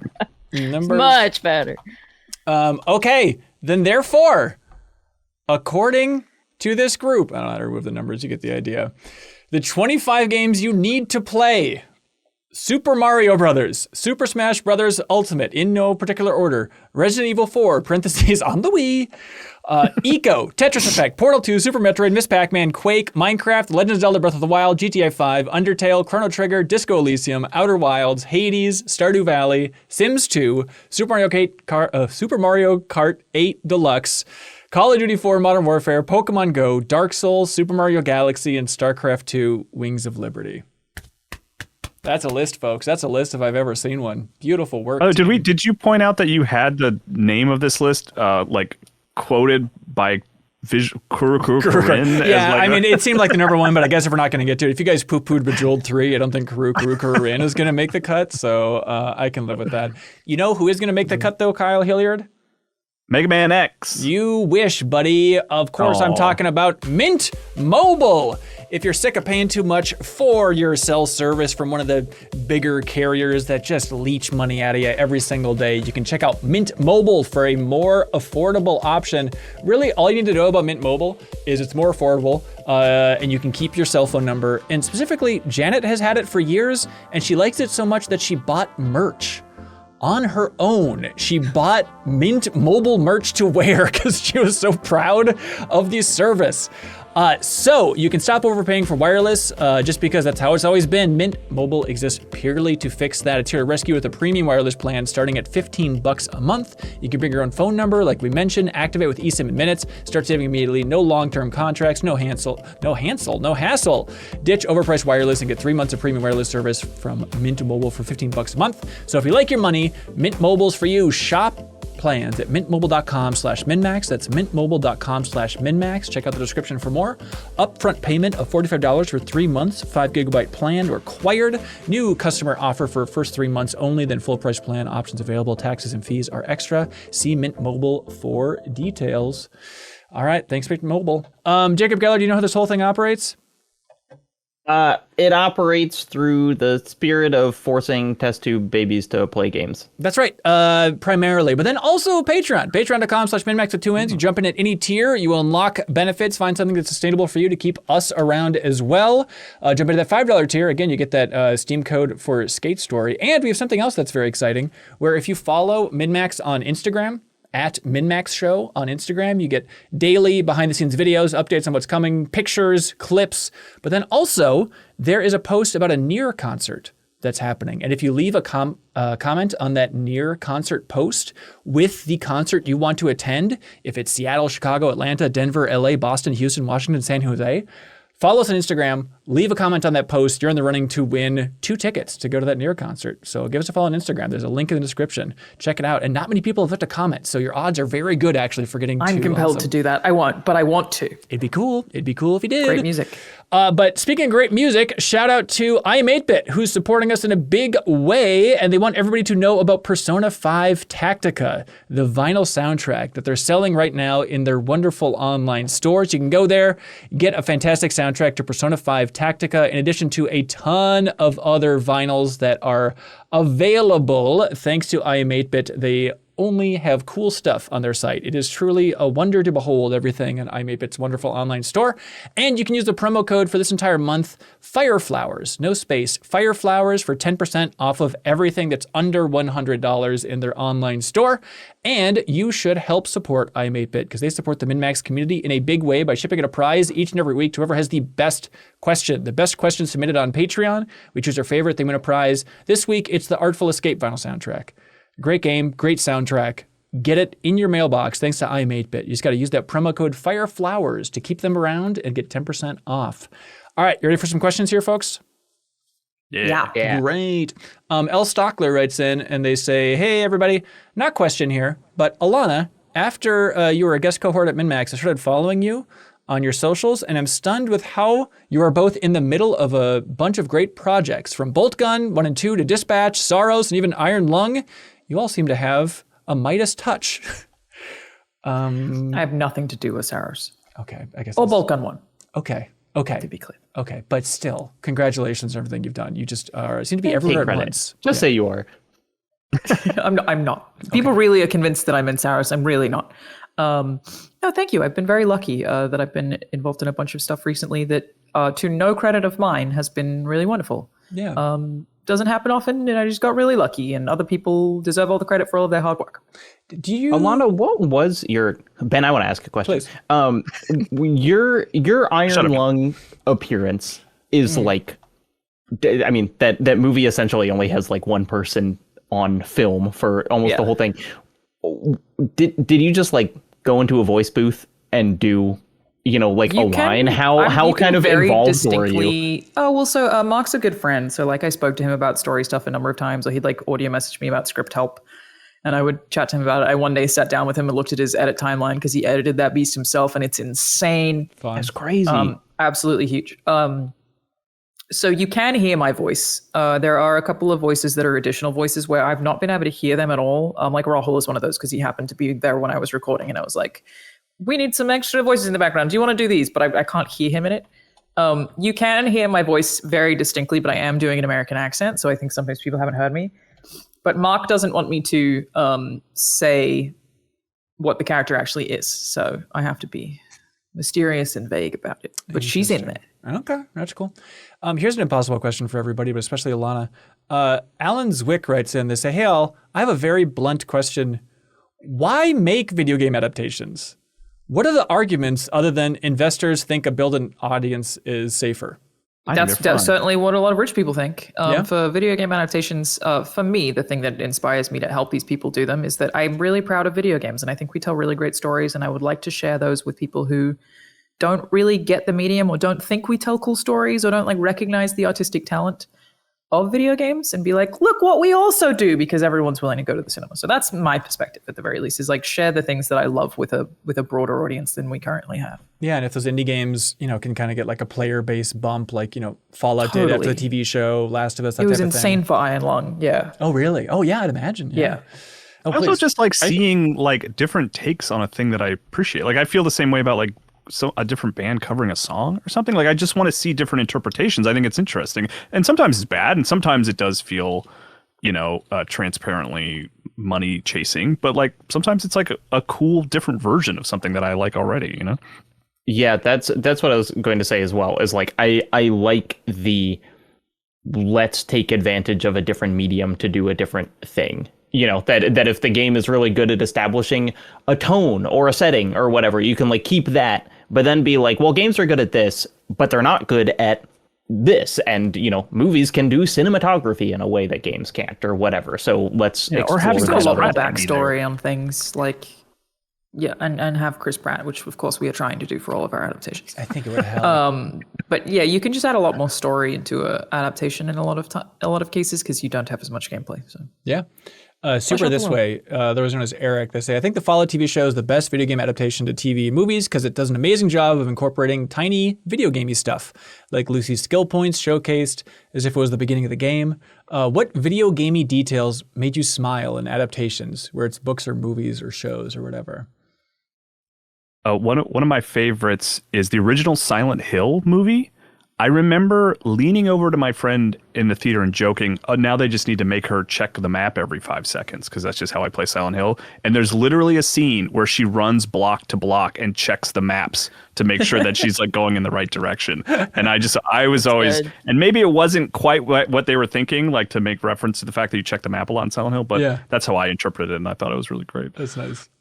I always really like a shout to a voice actor, like the Uncharted movie, which wasn't very good having Nolan North in it. That always makes me go, "Aw, there's the guy." In a nice I really way. like that. I think it's cute. Yeah, or like Charles Martinet, that he got to be like Mario's family in the Mario movies. Like that's a super nice nod. Yeah. The I always like the kind of like not specifically like, oh, this is a gameplay mechanic, but like the Fallout thing where the ghoul is like, the first rule of the wasteland is you're going to get distracted by bullshit every time. of like, yes, that is how it feels to play that thing, of just kind of the idea of like side quests being worked in a narrative way and not just a like, hey, I recognize that gun because it's the gun in the game. Is fun. Yeah. Pork Bun Powered writes in, they say, hey, MinnMax and Alanah, video game adaptations are pretty common nowadays, but they usually aren't directed by superfans. Having said that, more and more adaptations are now being led by self-professed diehard fans. Between Matt Johnson's Magic the Gathering movie, Alex Garland's Elden Ring movie, Zach Kreger's Resident Evil movie, what forthcoming film do you think has the best chance to be a hit with the fan base? I will say that Resident Evil, maybe from things that I've heard, has almost nothing to do with Resident Evil. Yeah. So do you think fans are going to be like, different. look, it's a good movie, but F this? No, I kind of sometimes think it's a good idea. Like in some cases, I think it's like the best episode of The Last of Us I would consider to be episode 3, which has nothing to do with Joel and Ellie. Yeah. Like sometimes I like it, especially when there's a lot of games and a lot of adaptations already. It can be fun. I think that is like the strength of putting video games into a different medium, is like there might be some stuff that can exist in this world that is very, well realized and everything, but like some things just might not make sense as a side quest or as a long cutscene or whatever, and are better explored through a different medium. Yeah, I'm of those three, Alex Garland is like my favorite filmmaker out of those, and I just have I can't even picture what is that Elden Ring movie going to, is it going to be like a big CGI thing where there's like a tree in the distance, or is it going to be like a Green Knight style, like kind of comparatively lower budget, like just medieval I can't wait, because Alex Garland, even on his things that didn't totally hit for me, I'm still like, this is an idea, like this is a pretty wild attempt at something, and so I think the chances of the Elden Ring community liking it are pretty low, because FromSoft communities, as much as I like them, are very much know the item description said that community. They're not good at kind of taking the spirit of something without the literal text. Yeah, Resident Evil fans aren't as picky, right? They're just kind of like, yeah, they've never got a zombies faithful and some film. action. Dealt with We'll have a good 6. time. So Yeah, exactly. Yeah, they had that Welcome to Raccoon City movie. That's as faithful as you can get. Move on. Devin Atley Nuts writes in. They say, "Hey, Ben Hansen, local gaming expert and co-founder of gaming channel MinnMax. Hello, congratulations on the TV appearances talking about the new Mario movie." Thank you. Yeah, I was on the CBS and Fox 9 Twin Cities affiliate here talking about video games, which is actually a fun experience. I'm sorry, this is so self-congratulatory, but they say, you came across very relaxed and knowledgeable with a great rapport with the two hosts. Well done. What was the behind-the-scenes prep like at the studio? Do you have any tips for how to stay loose when talking to strangers in front of an audience? Which I think is kind of the meat and interesting part. Oh, you did it in person? Yeah, in person, which is nice in studio. But that said, like, I met them for like a minute, because it was like, okay, shuffle in the seat, put a mic on before they throw to your segment. So like, it's not like I knew them. It was very much talking to a stranger, but it turns out video games are like, I've talked about these enough. You can talk to anybody about video games and make it fun, But they put you in makeup and stuff too? Like, did they give you No, it was really just like... Said he didn't need it. That's right. This guy wake out of put him bed on this there. way, baby. But no, it was like, especially CBS, it was like, I don't know, just stand in this back room of a studio for a bit, and then here you go, you're on air. It was really jarring. But yeah, I don't know. Alanah, how do you stay loose when talking to strangers in front of an audience? I'd imagine you have to do this a lot in your life. I think any kind of like talking in front of an audience thing is easier to do if you think about the fact that everybody wants you to succeed. Right. Like everyone wants the conversation to be interesting. And if, especially like panels and stuff, they show up to laugh. People want, the vibes are positive if they're watching in the first place for stuff like that. So just let that carry you. It should feel positive. It shouldn't feel like pressure. It should just feel like, hey, I'm just here to have a good time, and people watching will have a good time. I find it much harder to talk to people like intimately one-on-one. I'm really bad at that. If I'm talking to a stranger and having a direct conversation with a stranger, I'll fall apart. But if you give me like an audience, it seems much easier, because it's like, I understand the purpose and I can do that. But also I think practice would probably help just like strike up conversations with people. Yeah, it's that Jerry Seinfeld quote from, I think, the comedian documentary, where he points to like on stage and he's like, I know what to say to those people. I don't know what to say to you people, talking to people behind Yeah. the stage, like behind the Totally. stage. Like, what do you, Yeah. just polite chit chat? I don't know, but being in a spot with a spotlight on you saying, talk about Mario, it's like, piece of cake. I know my lane and I'll stay in it, you know? But I think, And you know your audience, and you know that you can't really get any feedback from them. So that's also a thing. You don't have to anticipate. right. So yeah, I find it a lot easier to do that kind of thing than I do to have a one-on-one conversation. Yeah. I'm more scared of talking to the person who sells me coffee than I am to talking to the BBC. Yep, I'm with you on that front. I'm not BBC level cool, but yeah, and like I think a thing to keep in mind too is like everybody wants you to succeed, and like I had pages and pages of notes of things I could talk about, and I just need to remind myself like no, I'm here to help them. All I need to do is listen to what they're saying and react to them and give them what they want. You know, it's their show. Yeah. There's a little bit of like just play the role. The more you interact with them and are positive towards what their angle is, the better off they'll be and the show will be overall. Yeah. Let's see. Oh, Victor Hensley writes in, howdy MinnMax. Not to get serious on y'all, but are you ever worried that you'll run out of stories to tell?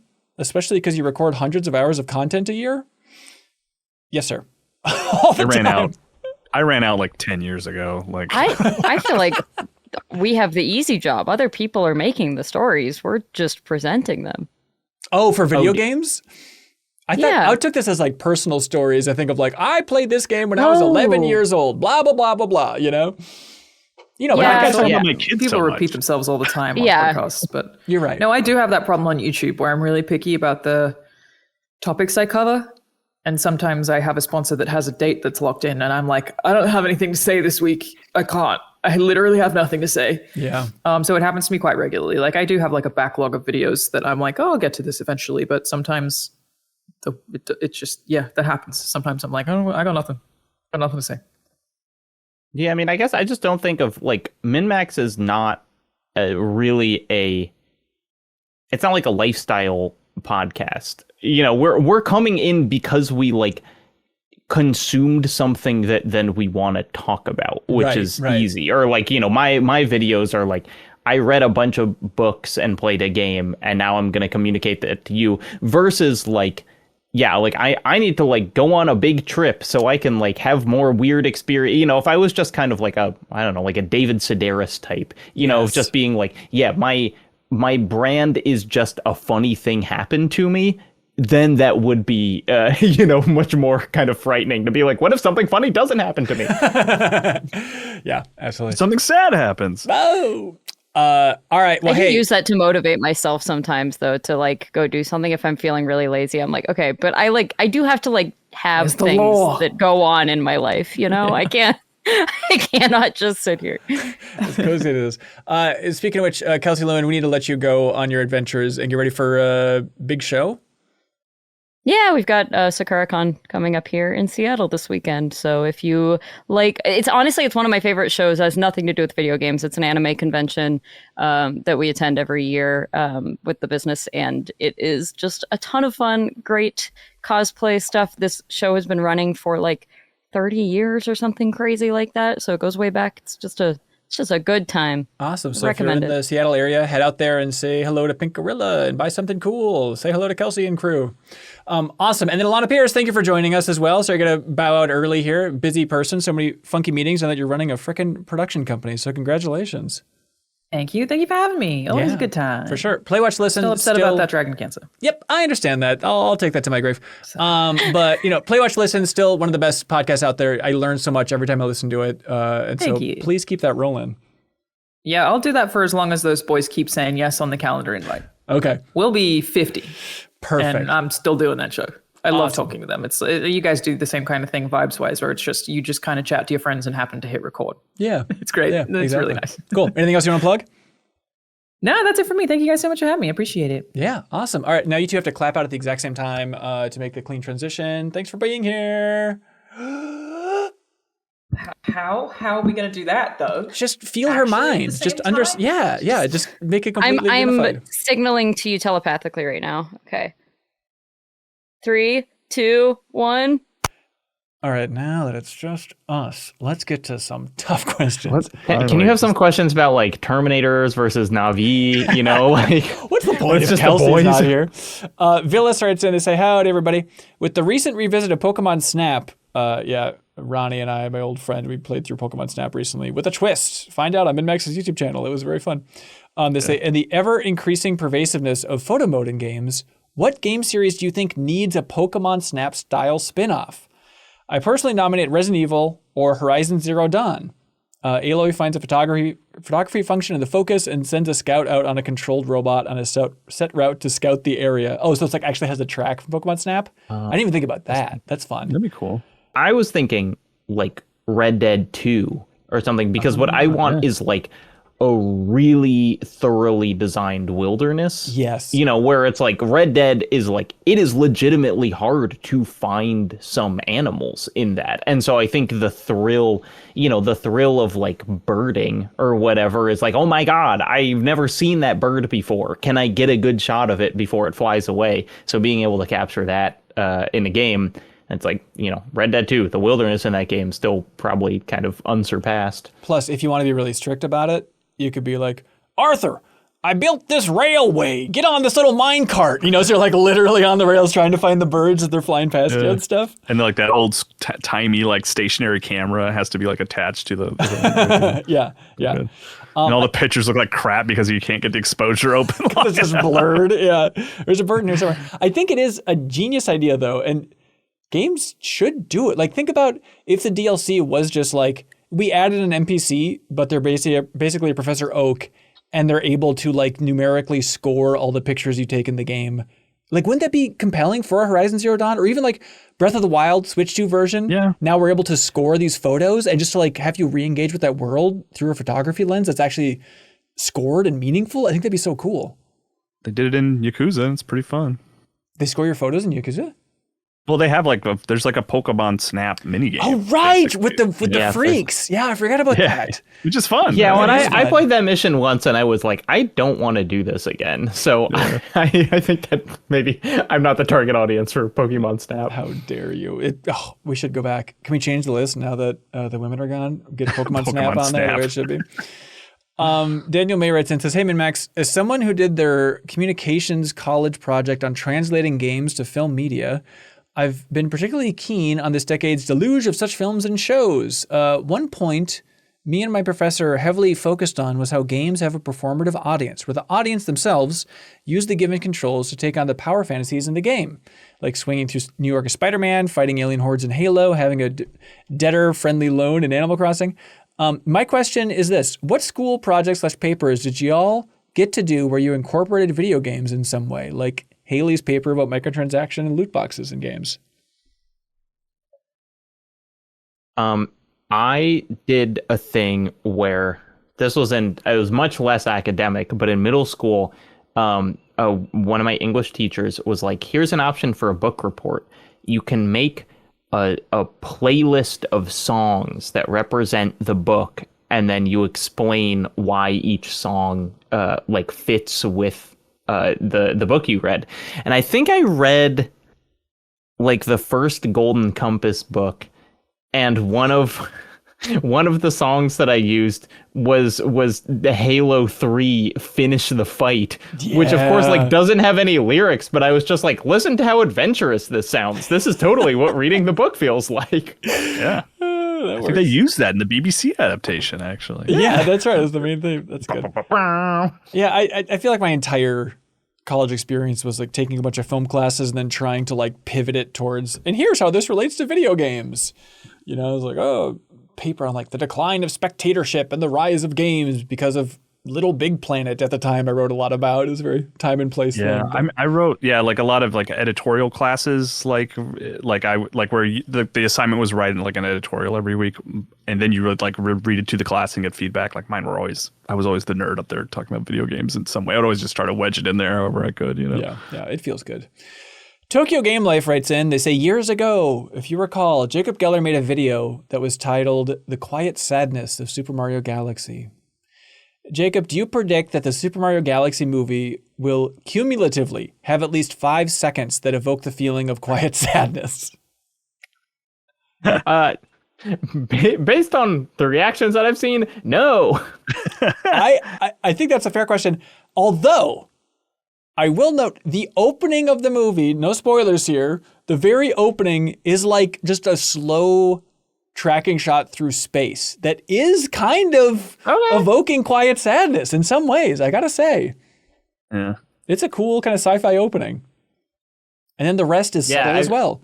I'm gonna see it. I'm looking forward to seeing it, but I predict that it's going to be a kind of constant stimulation Yeah, movie. I've heard it's physically painful to watch, actually. I think that was the New York Times, was that? I don't know who that was. Yeah, we're going to have a Max spoilers about it. I think it's going to go up on Sunday where we'll unpack. It's not physically painful to watch, Jacob. Just to be clear. I don't want you to get nervous. Don't drown yourself in Tylenol. I was going to take a bunch of ibuprofen before going. It's such a challenging movie in some ways, and I'm thinking too much about it, but it is the type of movie where I'm like, this is not good. I think it almost feels offensive at times for how much it's like, here, gamer, take your gamer stuff. At the same time, I'm like, but I'm having fun in a theater, so I guess I can't complain. Like, it is fun at times to experience. So what am I? You can complain. What do you mean?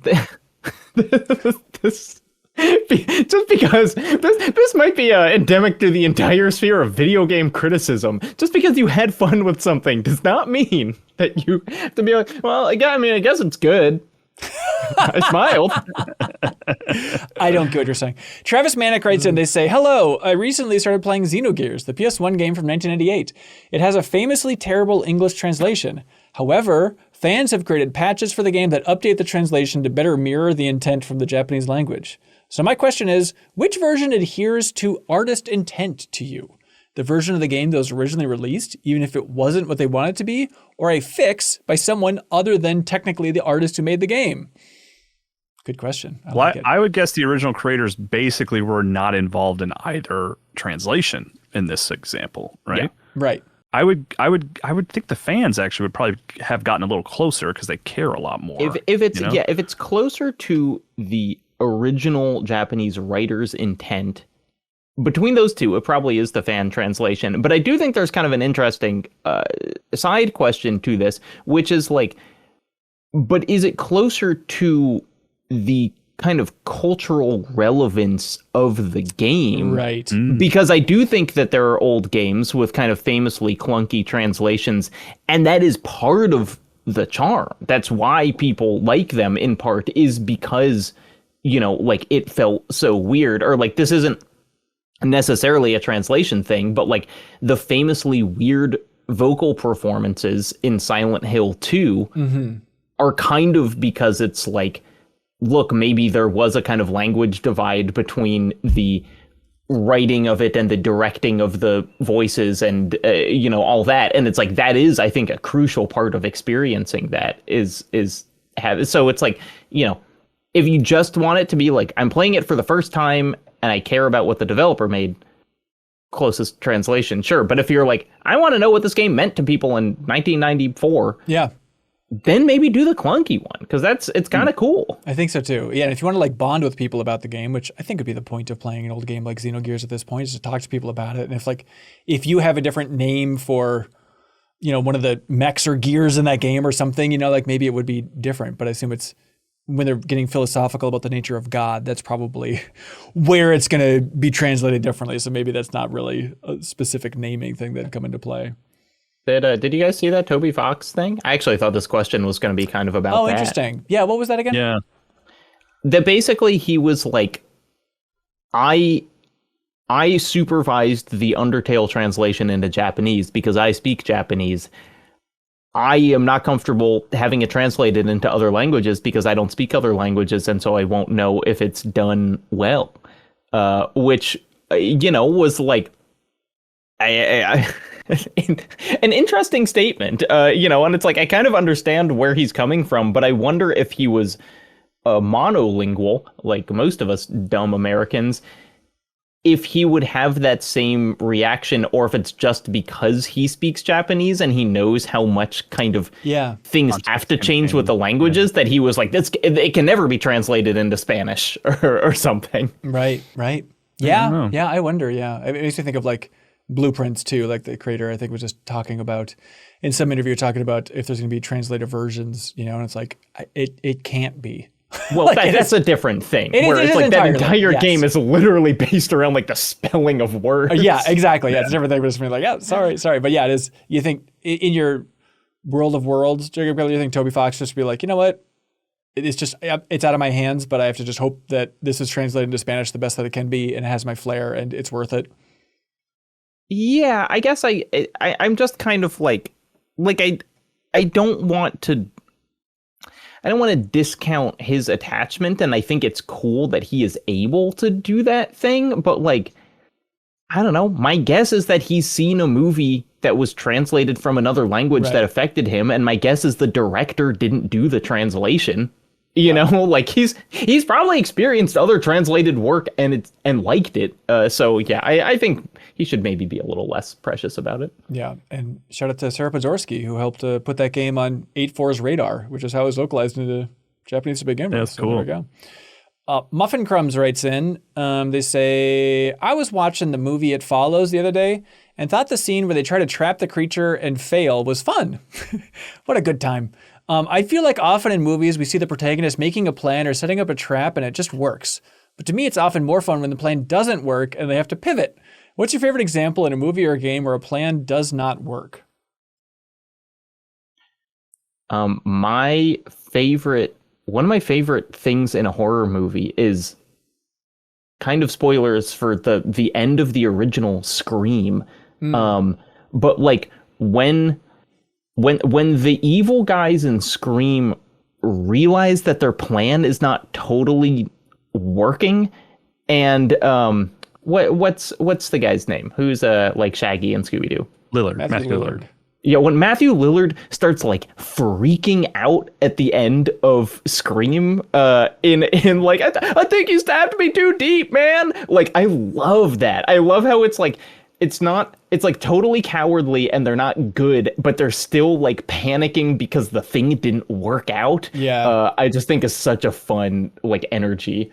Because it's just satisfying to be like, you fuckers. And I'm not even. I just think it's fun where it's like villains are either like they're like masterminds and everything goes right, or they're kind of like monsters and eventually they get killed by the enemy. And so for them just to be like guys and be like, you mostly planned this well, but then at the end you kind of fumbled the bag is like a fun character beat.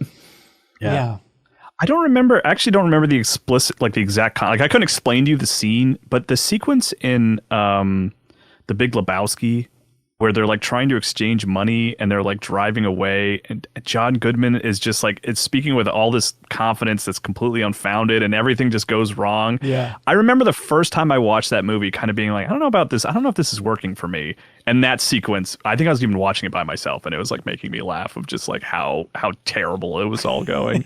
It's also one of my favorite sight gags ever is in The Big Lebowski, where he spends so much time like nailing a chair to the floor to keep the door closed, and then the door just opens the other way. Good movie. Yeah, it is kind of like so many movies. Like that's the thrill. It's like, oh, it didn't go exactly as planned. I'm trying to think of movies where it goes exactly as planned. Does the trench run go exactly as planned? Am I stupid? I mean, other than I guess a lot of a bunch of people X-Wings, die. right? Yeah, the TIE fighters come out, I guess. Invader, I guess that's like a little bit unexpected. But There's kind of like the heist movie, like the Ocean's 13 thing, or I guess an 11 too, where you think it's going wrong, Yes. but then actually that was part of it the whole time. right. I think of like even it's right out of the gate, but like just the opening of Mission Impossible 1, like seeing the entire team die, that's kind of a pretty good example of that not going according to plan. In Mission Impossible 4, when all the tech breaks, So good. and so like he has to climb the Burj Khalifa. that's The good. fact that he has to climb the Burj Khalifa at all is because the tech breaks, and then his gloves break, and their mask makers have broken, and so they just have to go in without masks. God, that movie's so good. It's so freaking good, you guys. And then, we just talked about it a lot with Nirvana, the band, the show, the movie. But like Back to the Future, Doc Brown trying to get that cable connected and it's just, he does not have enough room. Like that's just the most satisfying conundrum. Yeah. And then one that, again, I was not a big fan of this movie, but I was explaining to my wife the scene in Fantastic Four, The First Steps, and I was getting excited as a dork just talking about like, they're spoilers for Fantastic Four, The First Steps. Their plan is to teleport Earth. It's such an insane idea, but it makes me so delighted that they're like, okay, the plan, everybody on Earth, we're going to build these towers and just teleport Earth to another corner of the universe magically. And everyone on Earth is like, got it, let's go, let's build this stuff. Like, it's just such a satisfying, like, unifying moment. And the fact that, of course, it doesn't work out, but it's like, what? Oh no, they all got blown up in 5 seconds. Right. It's idiotic, but still, it's like, that is just satisfying to watch an entire Earth unify about the weirdest idea possible for how to fix things. I mean, Jacob, Project Hail Mary is a lot about plans not working and pivoting, you know, and like trying to figure things out. Yeah, I think The Martian the book maybe more than the movie. It even has like so much failure in it. Yeah. George Perry writes in to say, hey gang, listening to the latest bonus pod, where we went kind of behind the scenes on business stuff, it got me wondering, what game code giveaway brought in the most new Patreon supporters? This is dorky. I like this, George. The answer is Star Ocean, the second story, or Kunitsugami, Path of the Goddess.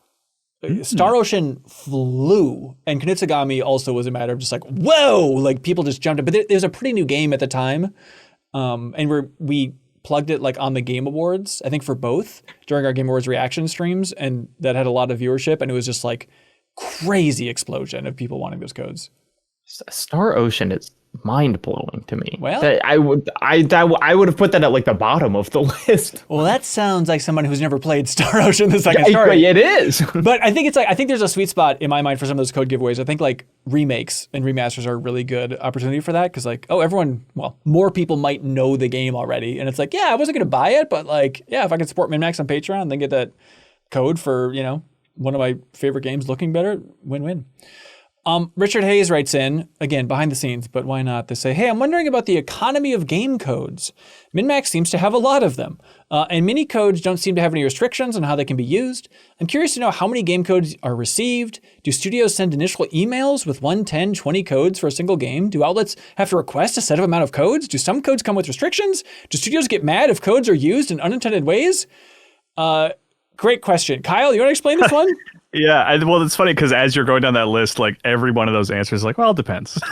It's like sometimes you'll just get codes in your inbox. Sometimes you do have to reach out. Sometimes they'll only give you certain ones. Sometimes there are restrictions. Sometimes there aren't. Like the AAA games, there's usually embargoes and like they'll only give you a certain amount.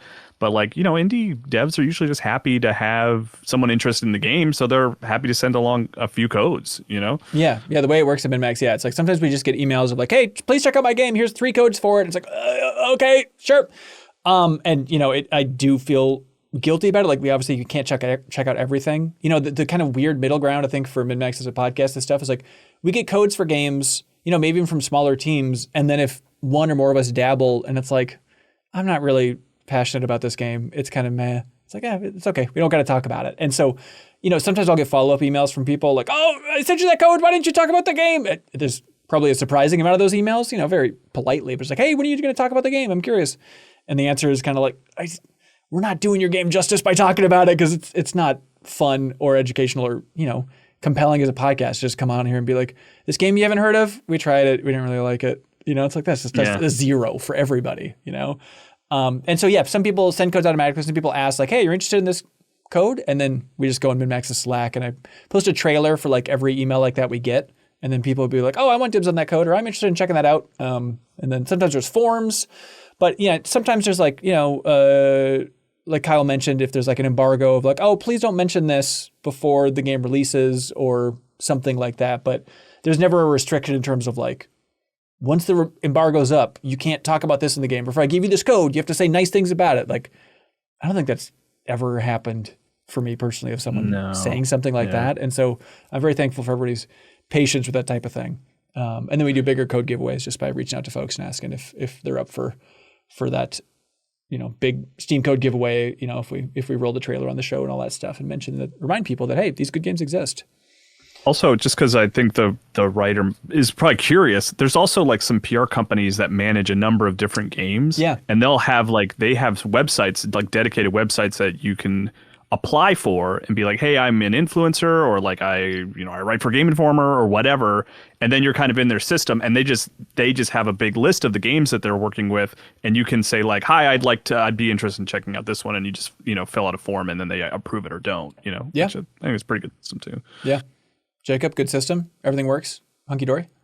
No, it's fucking awful. Oh, okay. It's so bad. I can't believe how bad the code distribution system is, where it's just like, I have friends who had like a Sony contact 6 years ago who put them on a list, and so they still get codes for new games. Sure, yeah. And yeah. I'm like begging. I'm like, I have 1.5 million YouTube subscribers and I talk about video games on it. Can I please have a code? And I will get no reply. It like everything else in the game media industry, it's just like, I met a guy once 5 years ago, and so this works for me. And so I guess you should also just hope that happens for you. Yeah, meet more guys, I think, is our recommendation to everybody. Yeah, meet more guys. Ariel in Seattle, they say, Ben got me to start watching Survivor again after 20 some years away. He was right about it having great gameplay, editing, and storytelling. Hell yeah. I hope you're enjoying the big season 50.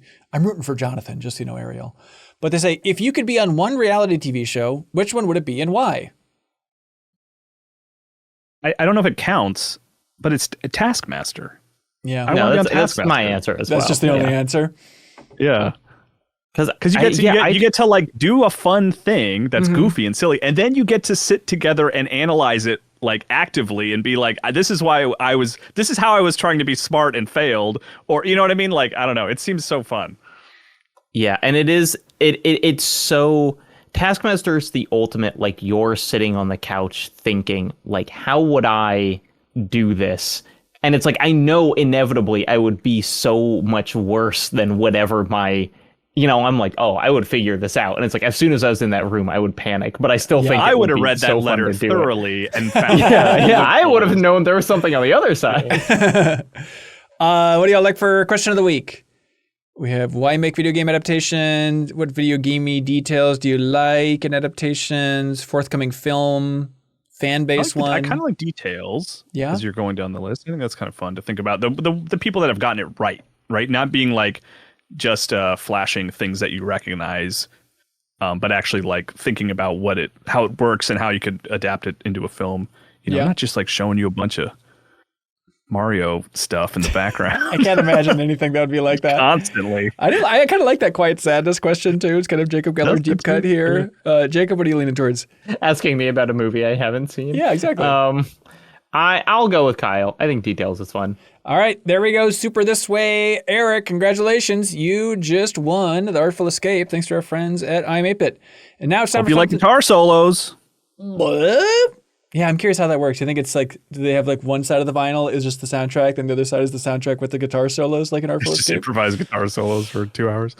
Okay, by the way, I saw that creator from Artful Escape, and he's also, directing the mixtape game coming up and stuff. But he gave a speech at DICE, which made me laugh, where it's very jokey and kind of over the top. And he was like, it kind of ended with him pretending to talk to like a god about how AI was going to replace him.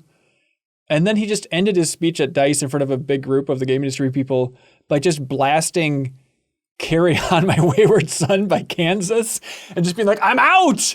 It made me laugh so much. It's like, yeah, why doesn't everyone just blast Carry On My Wayward Son at the end of a speech? It makes it much more memorable. Anyways, now it's time for something that we'd love to call Get a Load of This.